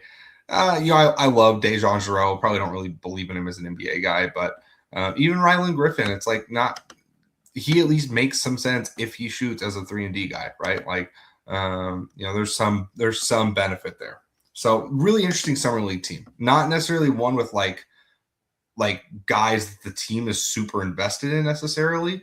I'm a little concerned to not see Daron Holmes there. He might just not maybe they think he's too good. I don't know. I know it'd be his third summer league, and so it's kind of taboo, but I'm really worried that Daron Holmes' career is going to be done before it starts. And I love Dayron, and I really believed in him. And obviously he got hurt, and it's kind of messed things up. But we'll see what goes on with him. Anyways, next game is the Chicago Bulls versus the Memphis Grizzlies. This is the 3-versus-4 matchup. The Bulls have a really funky roster in general. Kennedy Chandler, Jalen Sellers. Kennedy Chandler, that's the other little Tennessee guard you were thinking of. Jalen Sellers, who was at Providence this last year. Dalen Swain and Caleb Wilson, their first-round picks. Antonio Reeves, who was at Kentucky last year. Jalen Washington who was at Vanderbilt this year. Grant Newell from Western Kentucky. Toby Awaka. Boo Buie. Donovan Atwell. Malik Williams. Noah Songe. Kashawn Bryant. Charles Bediako. Back to playing Summer League. And then Houston Maletti. Coop, who are you excited for here? I just want to see their draftees from the last few years, really. I want to see Asonge, I want to see Swain, and I want to see Wilson. And I want to see the three of them play together.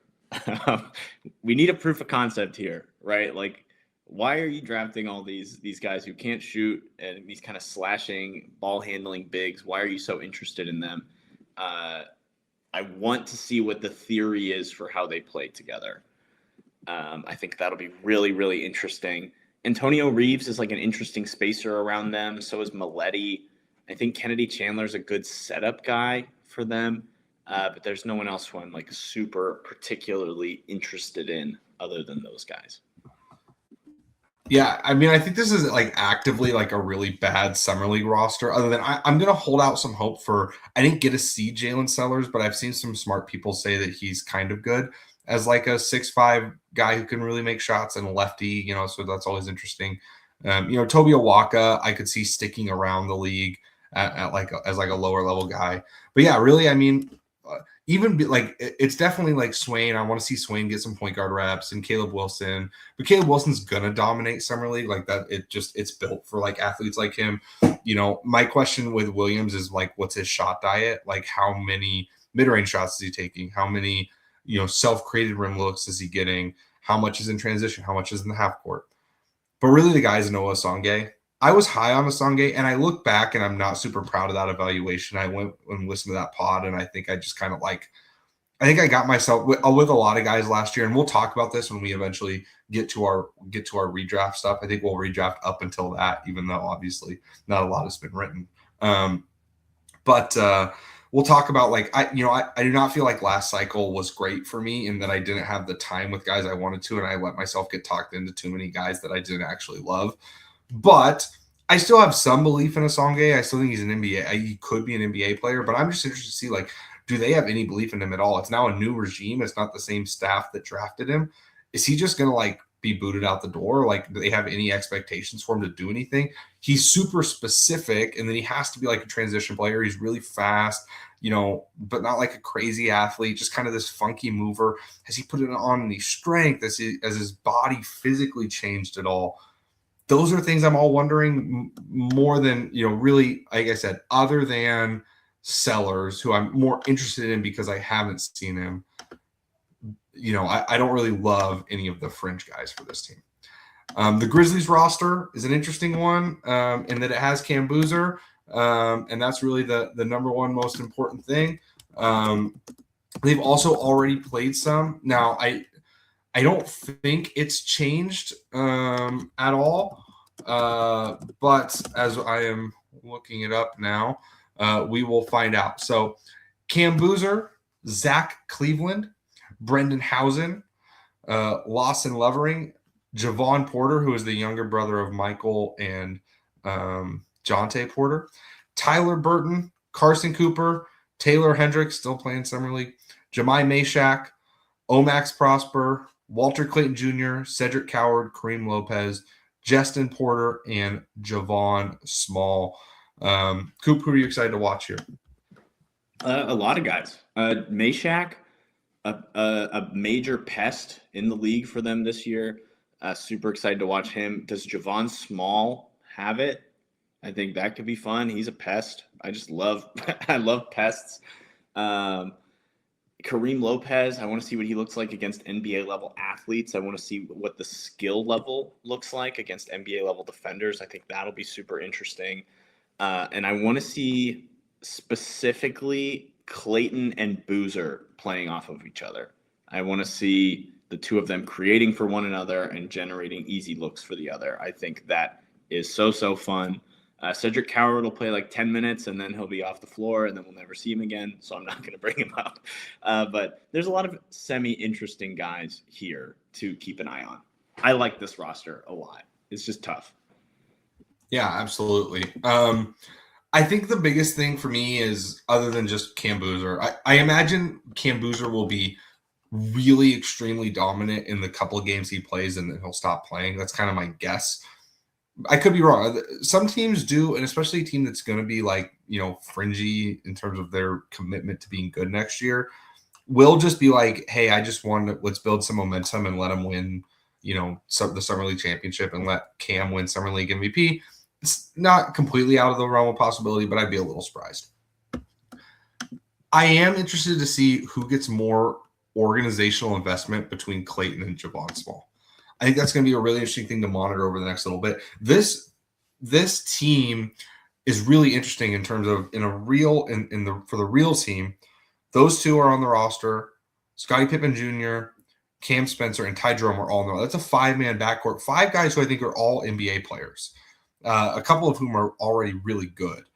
And so I'm interested to see where the organizational investment lies. I'm a little worried that Walter Clayton is kind of on the outside looking in as another guy that I was really high on in last year's draft. And that actually is a scout that I'm still proud of. Like, obviously things went kind of weird with the Jazz, but I still really believe in Walter Clayton. I think he's a talented player. But I'm interested to see what that looks like.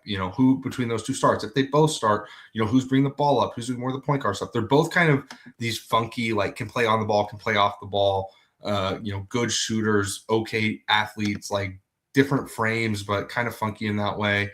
In terms of the other guys, the only like lower level guys I'm interested in really are Cleveland, Burton, and Porter. But yeah, I guess Omax and, like you said, Meshack, like, this is just an overall solid team. Carson Cooper and Lawson Lovering are okay, like, big man bets. The Brendan Housen guy, like, whatever, he had a 21-point game on the last game of Salt Lake City Summer League. That's cool, but, like, not really a guy for me. Zach Cleveland is interesting in that he's a crazy vertical athlete who can really pass. Can he figure out how to either play with the ball in his hands in the half court? Is he going to be more like a undersized big? Can he make shots? He's kind of interesting. Javon Porter is a bigger guy who can make shots. Tyler Burton, bigger guy who can make shots. Like, this is just a really good Summer League roster. The Grizzlies are really good at this. Like, they put together groups with really interesting guys that I'm excited to watch. Like, you could tell me that Zach Cleveland, who I didn't get to do a scout on, but who I saw little bits of, makes an NBA roster on a two-way next year, gets converted, and is, like, in 4 years, like, just a really valuable, bench forward. I'd be like, yeah, hell yeah, why not? Because that's what the Grizzlies do. They just they find ways to convert these fringe guys into really, really legitimate players, and I think that is I don't think that is out of the realm of possibility from happening again. We're in the home stretch here, Coop. Three more games, 6 more total teams. The Boston Celtics play the Toronto Raptors. The Celtics roster is Mohamed Amini, Chris Sanak, Tucker DeVries, Ugo Gonzalez, Caleb Grill, Curtis Jones, Kyle Mangus, Dylan Mitchell, Hank Morgan, Nick Pringle, Day Thomas, John Tonji, Milos Uzan, Chauncey Wiggins, Alondez Williams, and Amari Williams. Coop, who are you excited to watch here? A lot of guys. Chris Senack, of course. I just want to see him do some cool athletic stuff. Tucker DeVries, want to see him shoot the ball. Is he going to be that next Boston step-up guy? Hugo Gonzalez, too good to be included in a Giannis trade now in Summer League and will probably play every single game. Dylan Mitchell, let's see how the athleticism looks. I want to see him play real basketball. John Tonji, Milos Uzan, Alondez Williams. Do any of these guys stand out as two-way guys who could, like, really make it on the Celtics team that needs some more depth? And then, of course, Amari Williams, a lottery guy or like top 20 guy for me whenever he was drafted. I don't think he was particularly good last season, but I think he could really play his way into backup minutes for the Celtics. I think John Tonji is good enough. I still believe in him. I'm really hopeful that this works out for him. I don't know what the investment level is going to be in terms of this is like a pretty full roster of like kind of interesting guys. You know, Muhammad Amini I didn't love, but is at least like a stronger forward type who can maybe make shots. Like it's just really tough and pretty smart. DeVries, I could see really making it as like the next in the line. Now he's going to get compared to Sam Hauser because they're both white, but he's different. He's much closer to like kind of like if Isaiah Livers like turned out good, like is probably your hope for what Tucker DeVries could be, where he's just kind of more like a rugged forward who can make shots, is like a good shooter, but not like a Sam Hauser level shooter. I mean, Sam Hauser is like insane. Still, I want to see how much Hugo Gonzalez plays with the ball. Caleb Grill is not a guy I'm completely out on. Is like an okay vertical athlete who can really shoot. He's just kind of undersized for that role. Curtis Jones was whatever. Kyle Mangus is like the oldest guy playing in summer league, so you got to kind of root for him. He was like a D2 or NAIA player. Kind of a fun story if he ever makes it. But really, I get down to it. John Tonji, I still really like. I really want to root for him. Chauncey Wiggins is an interesting name in that I really liked him when he was a freshman at Clemson, and it just kind of never all came together. But last year at Florida State, as a 6'10 guy, shot 38.7% on 5.8 3-point attempts per 100. Negative assist turnovers not great, but the biggest thing is he was never able to be any type of defensive guy. Like he had. Okay, this is unbelievable. Can you guess? I hate to do this. I know we're late into this pod, but can you guess Chauncey Wiggins' total stock percentage from his senior year at Florida State?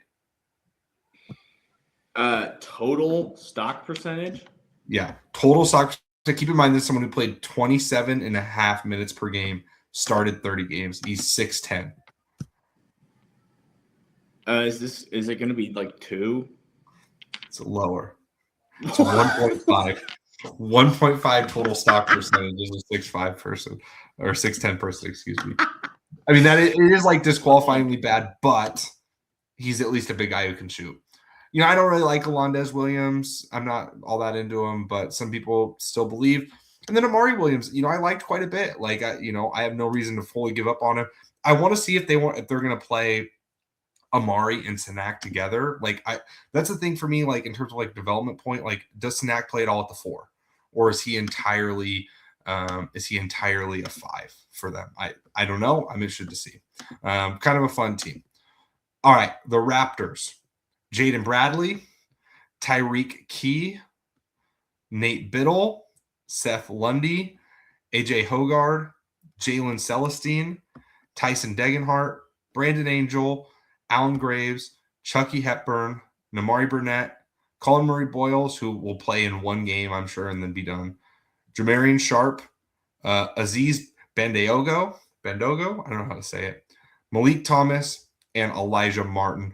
I'm going to go first here, Kook. I just want to say, first and foremost, this is the Raptors team of all time. Like, a ton of, like, super interesting, kind of funky 6'6" to 7 foot guys that all of them I can squint and be like, yeah, maybe. Like, Seth Lundy is old now, but I liked him coming out. Like, maybe he's worth a 2-way right now. Jalen Celestine.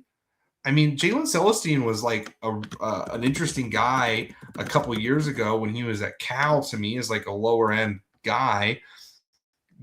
Goes to Baylor and is okay. Cincinnati is okay. Like, never great, but it's just like a 6'8" guy who can kind of do some things. It's kind of funky. Degenhart is like super under athletic, but like really good touch, really physically strong, elite rebounder.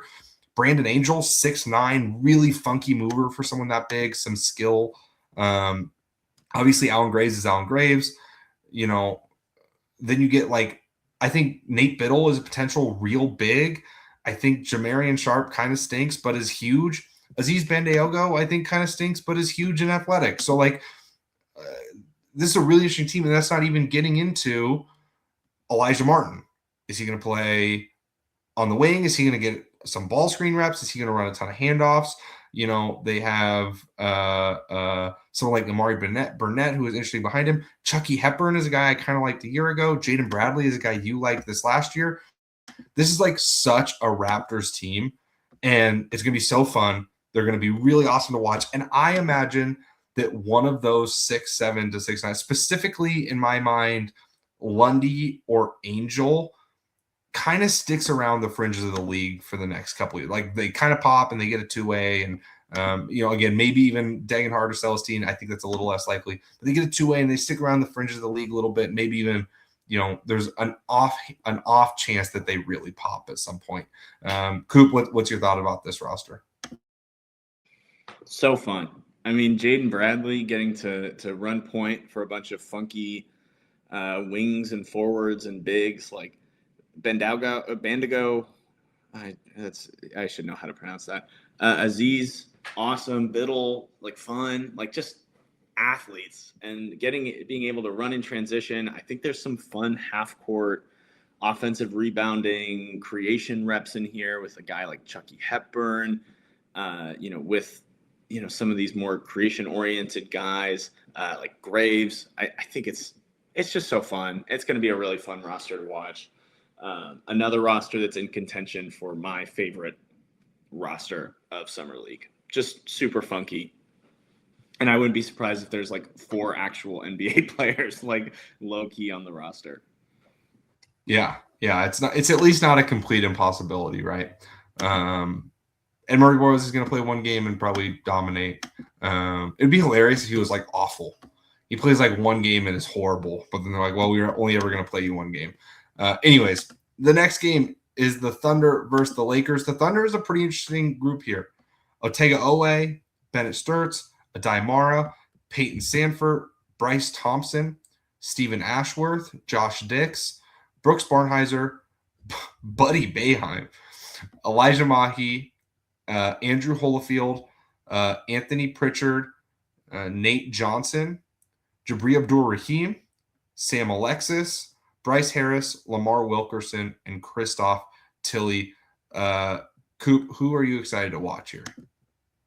I mean, obviously Sturtz. I want to see what he looks like creation-wise in a Summer League setting. I want to see how the defense looks against Summer League guards. Obviously, I want to see Adai Mara. Is Otega Owe like an interesting scorer for them? And then just Peyton Sanford. I think I really want to see, a big shooter. I want to see if he's got anything else to kind of bring to the league, and if he could potentially be like a deep bench guy for the Thunder or for somebody else. He's someone we liked, and I'm interested to see if it translates. Yeah, so there's a couple names that stand out to me here. So Peyton Sanford, great pull. I think he's like an NBA player. Just straight up, I believe Peyton Sanford's an NBA player. I think he should be in the league. I think he should be on a full contract. I think it's been a huge miss that he's not. And I'll continue to believe that until he proves me wrong. I think that I'm interested in this Sam Alexis guy because he's really young, but he was a senior, so he was on the championship Florida team. And then was a senior in Indiana, was productive, but he didn't really stand out the times I was watching Indiana. But he's young, so there's at least something there. I think that like Elijah Mahi was kind of interesting when I was watching Santa Clara. Christoph Tilley is like at least borderline a guy. Otega Owe, kind of whatever to me, but I could see him sticking in the league for a few years. But yeah, really, this is Mara and Sturtz, and a little bit Sanford. Like, those are the 3 guys. What does a Mara Sturtz pick and roll look like? How well can Mara and Sturtz, with their intelligence, pick apart Summer League defenses? There's going to be plenty of spacing on this team. This is the whitest team ever, and they will fit the stereotype other than Brooks Barnhizer. Buddy Boeheim, for all his faults, can shoot. Josh Dix, good shooter. Peyton Sanford, good shooter. Like, there's going to be plenty of space. Bryce Thompson, good shooter. Plenty of space for those guys to operate. What does that look like? What does Bennett Stritz's advantage creation look like? How does his defense hold up? How much is he being forced to settle for some of the shots that he took and made at Iowa, but that we're kind of hoping he can not have to rely on so much? And then how dominant is Mara as a role guy? And specifically, I want to see how his post game translates. Is he someone who can start to develop into someone who can be kind of a post hub at all? Or is it going to be more of like a gimmick every once in a while, beat a switch type of thing? But really interesting roster. One of my favorites, up there with one of my favorites. Team that is not up there with one of my favorites, the Lakers. Just a weird group. Not bad, but just weird.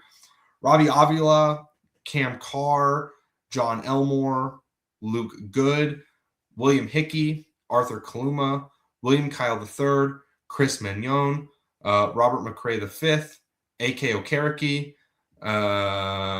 Chase Ross, Zaire Smith, Peter Suter, Adu Thiero, Anton Watson, and Jakari White. Couple names I'm just going to point out first. Again, I believe really strongly in Peter Suter. He's already signed a two-way. This guy I really believe in. I think this is hopefully where he starts to pop a little bit. Cam Carr, I think, is probably going to dominate Summer League. Chris Mignon, I didn't love him coming out of Vanderbilt, but he is an elite defender, put up elite defensive stats in the G League last year. At least kind of interesting. Like, everyone's going to compare him to Alex Caruso. If he could get close to the Alex Caruso level offensively, he's probably an NBA player. He's probably not quite the level of defender that Caruso is, but, not crazy far off. A.K. Okereke, if he shoots, he's the ultimate if he shoots guy. Same with Anton Watson. I still like Anton Watson. If he shoots, super interesting. Robbie Avila, not really into it, but fun, really fun player. Coop, anyone on this Lakers team you're really excited for? I'm excited for Stone to get to watch Anton Watson. And Cameron Carr has kind of been playing. He's been hooping a little bit in California. So that's cool. No one else I am at all excited about. This is kind of an uninspired bunch. I do want to see Zaire Smith, right? I want to see. I hope so. What a weird story, obviously. But yeah, just kind of interesting. This has got to be the oldest Summer League team with Zaire Smith and John Elmore both on the squad. But anyways, the last game of the first round, I don't know if you'd call it the first round, but whatever. But the last game with two teams that haven't played yet, the Portland Trailblazers and the Phoenix Suns. The Trailblazers roster is Chris Youngblood, Yang Hansen, Barry Dunning Jr., Quincy Olivari, Jalen Martin, who is at OTE, Jalen Bridges, Jason Kent, Alou Diarra, Frankie Fiddler, Flynn Cameron, DJ Stewart, and Andrew Carr. Anyone you're particularly excited about here, Coop?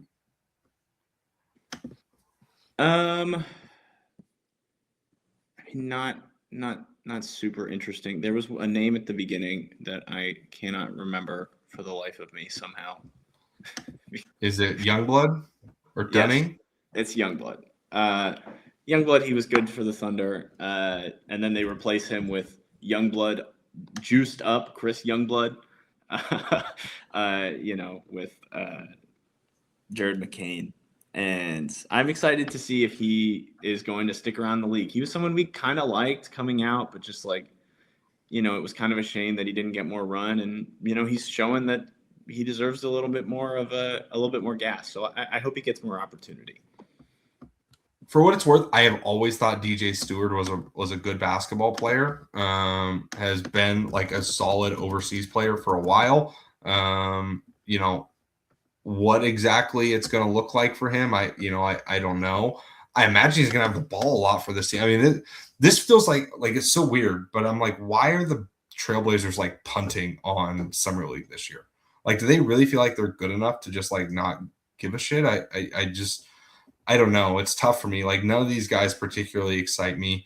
There's some okay, Jalen Martin and Jalen Bridges and Jason Kent are okay bets at the right idea. I just don't think any of them are particularly good. This is going to be a lot of Young Hansen, Chris Youngblood, DHOs, DJ Stewart, having to do a lot of self-creation. I don't know. Not crazy enthused about this team. The final team is the Phoenix Suns. The Suns have Kaman Maluach, Kobe Brea, Koa Pete, Rasheer Fleming, CJ Huntley, Darius Brown, Javonte Cook, Barry Evans, Sam Hoiberg, Devin Askew, Reed Bailey, Corey Camper Jr., Jake Stevens from Chattanooga, Tremont Mark, and Jameer Nelson Jr. Coop, who stands out to you here? Tremont Mark, Rasheer Flemings, Kobe Brea moderately, I guess. But other than those guys, I mean, I really just want to see Kaman dominate. Like, I really want to see this guy really, like, just put people into the basket, and I want to see him make 80% of his layups and just be slamming dudes around on both ends. And I am also interested to see what Pete's role looks like. Are they going to be like, hey, can you create? Are we going to see like him do more mid-range bullshit, or are we going to see him more as a cutter, around the rest of these guys? So I am interested in that, but other than that, not too interested. I do feel like this should be a really good defensive group. I really hope, and this is just like a personal thing, I really hope like the starting lineup is Hoiberg, Brea, Pete, Fleming, Maluach. Let's just rock with it. I don't know where the creation comes from with that group. I do kind of like Hoiberg as like a, I don't know, like toughness, take some charges, white guy cliche stuff. Like, he's just a really smart defender with really good hands. He's just small, physically strong, was an important part of a really, really good Nebraska team this year. And so I'm kind of like, I could see it with him if I squint. There's just not a lot of creation on this team. Jake Stevens is also like, he's old, but was just like a crazy, crazy productive player as like a 6'11" guy who can really shoot. He's just so under athletic. Like, he's probably the worst athlete in all of summer league, but was a really productive player. You could at least squint and maybe see something there.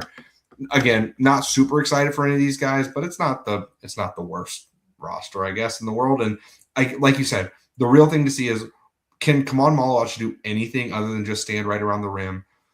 Can Rasheer Fleming or Kobe Pete do anything other than stand in the corner and cut? Or is Kobe Pete just going to take a million, post up mid-rangers? Those are really the questions. And I don't know. I don't know the answers, that's for sure. But that definitely, there's a little bit more to watch with that team than the Trailblazers. Let's put it that way. All right, let's do some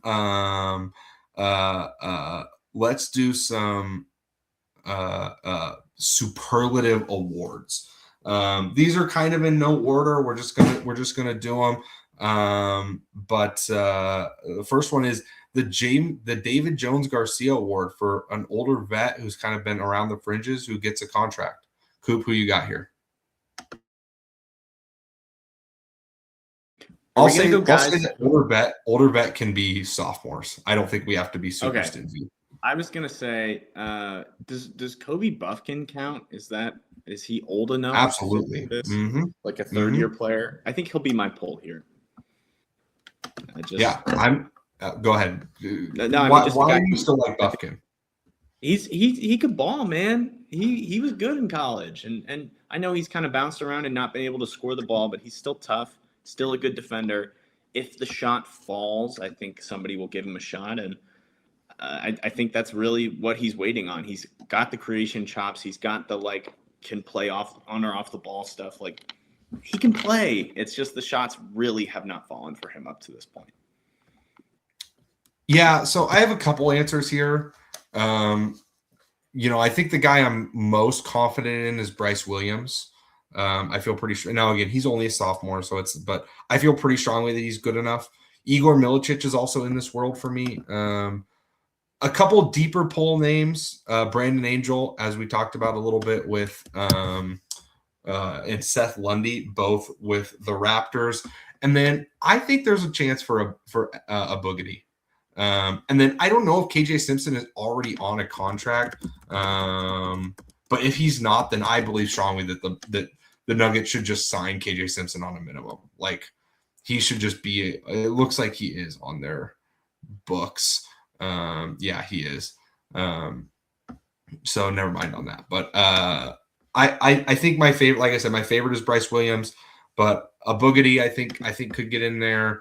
I think those are all guys who intrigue me that I'm interested in, that I think could. I called this, like I said, the David Jones Garcia Award, because now he got a two-way and he didn't really end up playing, but not bad answers.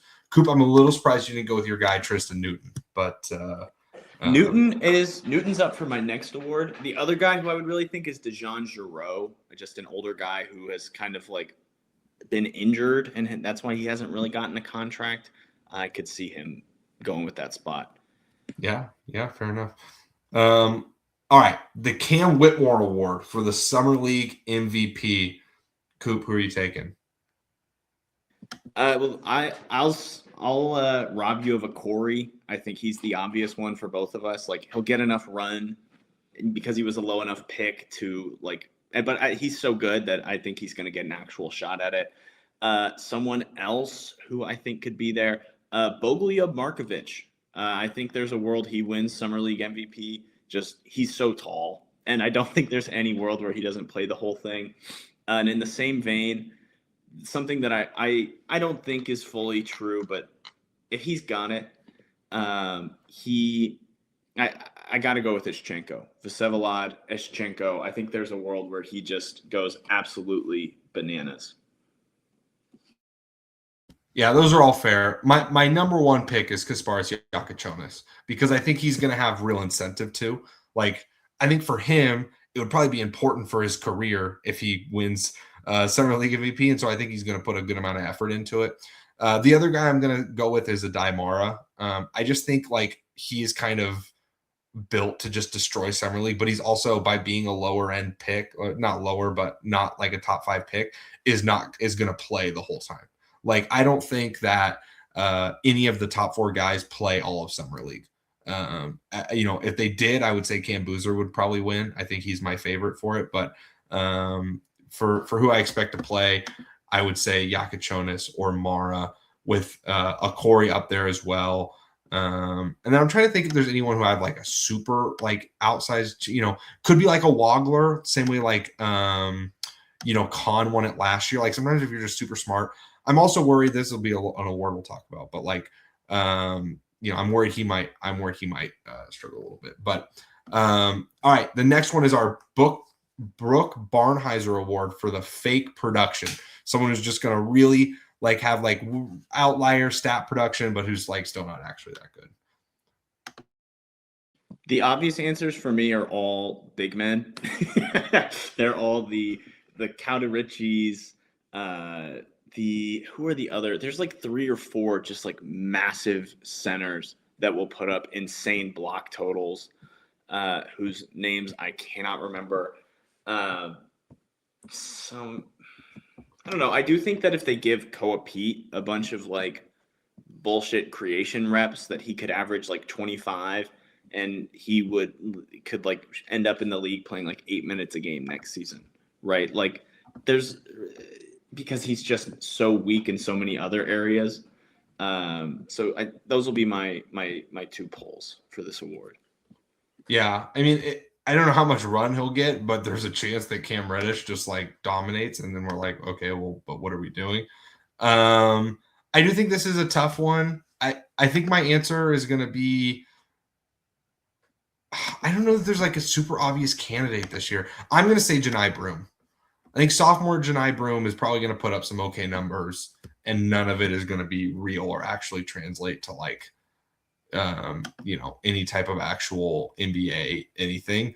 The other guy I would say I could see this happening with, and this is obviously weird to say because it's one of my guys, but I could see like Peter Suter like having like big numbers, but it like kind of not actually being real because he's still just a little bit too unathletic. Okay, this one's similar idea, but a little different. The Kevin Knox Award for someone who is like a higher end pick who just looks like an absolute monster in Summer League, has like these huge scoring games, but is actually just going to suck. I have my answer right at the top of my head. This is Darius Acuff. Darius It's Acuff is going to have one like 35-point game, and everyone's going to be going crazy. And even if none of the other games, because this is not about like, oh, has a really good overall summer league. It is about you have a couple of really good. Kevin Knox only have, like kind of up and down summer league if you go back and actually pay attention. But he had one awesome game, and I could absolutely see Darius Acuff just having one off. And even like in the worst games, like it just hitting some really stupid step back stuff, like turnaround midi fades, like all that stuff. Like to me, that's like he's almost like an obvious answer. I could also see someone like Danny Wolf, like really just having like two big games and they're not playing anymore in summer league and having he's too good for summer league. Those are the types of guys I think of when I think about this award. Who stands out to you, Coop? the big guy I think you're missing is Ament. I think Ament could like absolutely nuke summer league in one game where he gets to the line like 20 times or some bullshit because they can't foul out of games. I'd actually push back. I would actually say it's more likely that it's Burries. I think Ament is still going to be fairly overwhelmed, but Burries is like the fastest in a straight line transition athlete. Like there's a chance he has like a 30-point game where like 26 points come like transition layups. You know what I mean? But I think your head's in the right place. Yeah, Burries is a good one. I forgot that Burries existed, honestly. I actually think a sleeper for this is Merez. Sadly, just like he's if Ischenko is just like not able to create separation and nobody else is able to do much and he's like overtasked, and he's just gonna kind of like he's gonna have one game where he goes crazy and then in a league where it's just him and Flag on the team, like he could really struggle, in his rookie year. Even though I think on most competent teams that's not really possible, I could see him kind of having a fake summer league. Yeah, I think that's fair. All right, the Johnny Furphy Award for the most shocking highlight. This is based on Johnny Furphy's crazy dunk. And I do think I still like Furphy, but I do think the highlight may be outside some expectations. So specifically, like, is someone going to have a highlight so good that it like then kind of overshadows the rest of their summer league? I'm going to say that I think there's a chance. Again, I love Okori, and I think Okori's going to have a good time. There's a chance that Okori like breaks someone off so bad that even if the rest of his games are kind of like up and down, like everyone's going to be like, okay, but like, did you see him like just absolutely, snatch someone's soul? So I think that's one. I think the Zach Cleveland guy could just absolutely demolish someone. And like, even if the rest of his summer league is bad, everyone can just talk about how he just absolutely detonated on someone at the rim. And he's kind of, I don't know if he's white or if he's light skinned, honestly, but like, he looks white enough that you're like, guys can be kind of shocked. I also think this is, I don't know how surprising this is. Like, I think Koa Pete will catch some bodies and like do some, like, he's going to have a couple moments where he's hitting like these like really tough, like live dribble spin kills, driving towards the rim that I think are going to maybe outpace what he actually is. Because I do think Koa Pete can be a highlight machine. Arizona was not built for him to be a highlight machine, but like, he does have that in him with just that big strong frame and his ability to kind of move in weird ways, and especially those spins and finishes around the rim. I think could really maybe oversell what he actually is. What are you thinking, Coop? Any of the like objectively bad mega athletes in the like 20 to 50 range of this class, like Sanak, I think very easily could have like a monster like rolling to the rim off like an easy dump off where he just destroys somebody.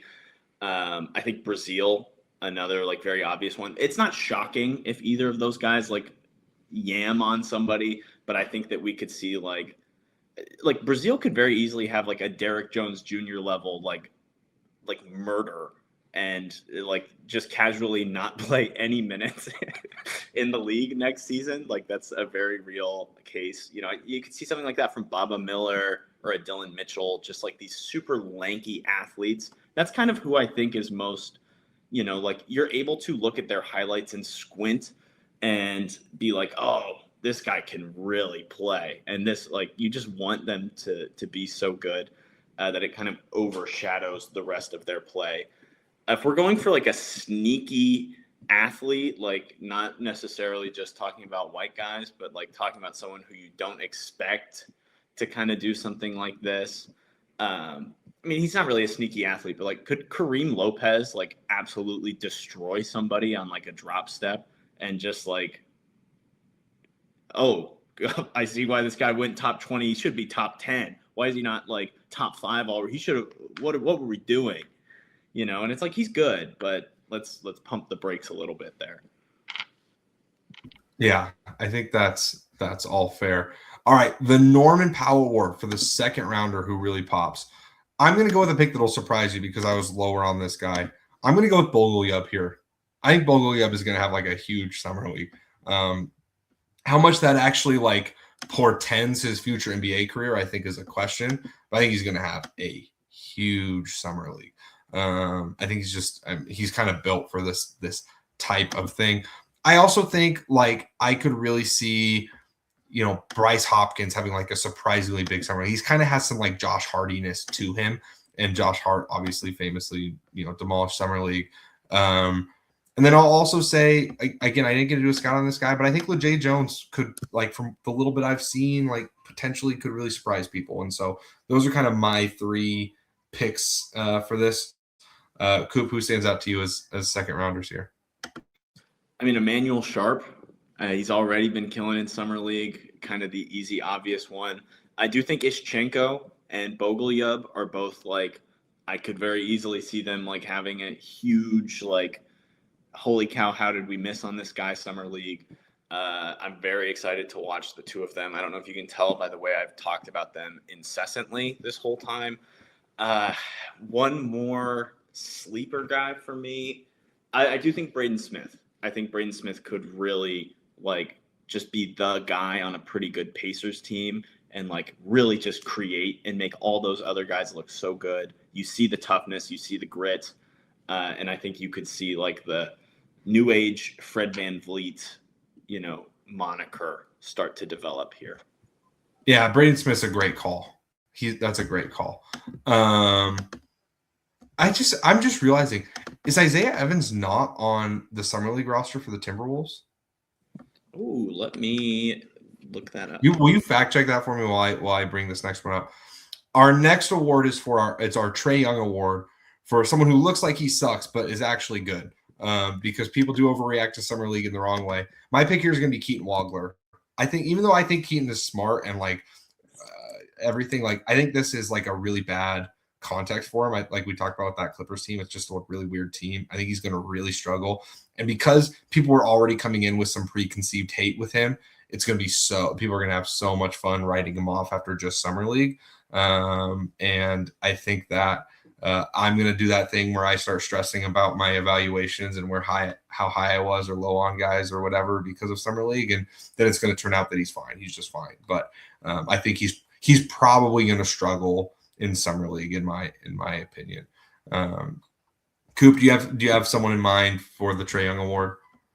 I was trying to figure out who Isaiah Evans. I don't think the trade has been finalized yet. Which is crazy. Yeah. This was like how long ago? But what do I know? Guy who looks like he sucks but is good actually. I think Keaton's the easy one. I think it could also be Merez because the team around him might just suck. And I think it could also be Dalen Swain because the Chicago Bulls are an unserious team. Swain is a good call. That's a good call. I could see that. I could see that happening. I could see that happening for sure. All right, last one, the Kent Bazemore Award for the best sophomore. Now, truthfully, there were not a lot of sophomores in summer league in general. It's gotten even more and more conservative in terms of keeping guys out.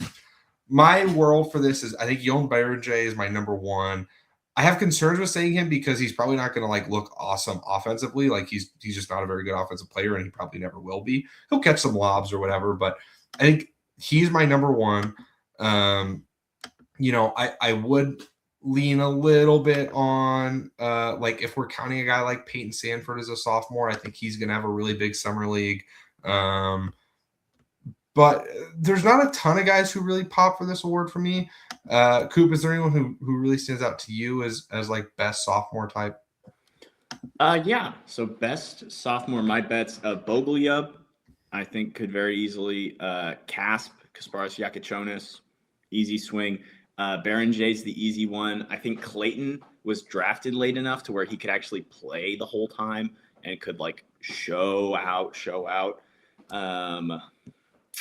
I don't know. There's not too many. Like a Rasheer Fleming, I feel like could really pop here. And the last guy I will say, Adu Thiero. I do think the rest of that Lakers roster could just really stink.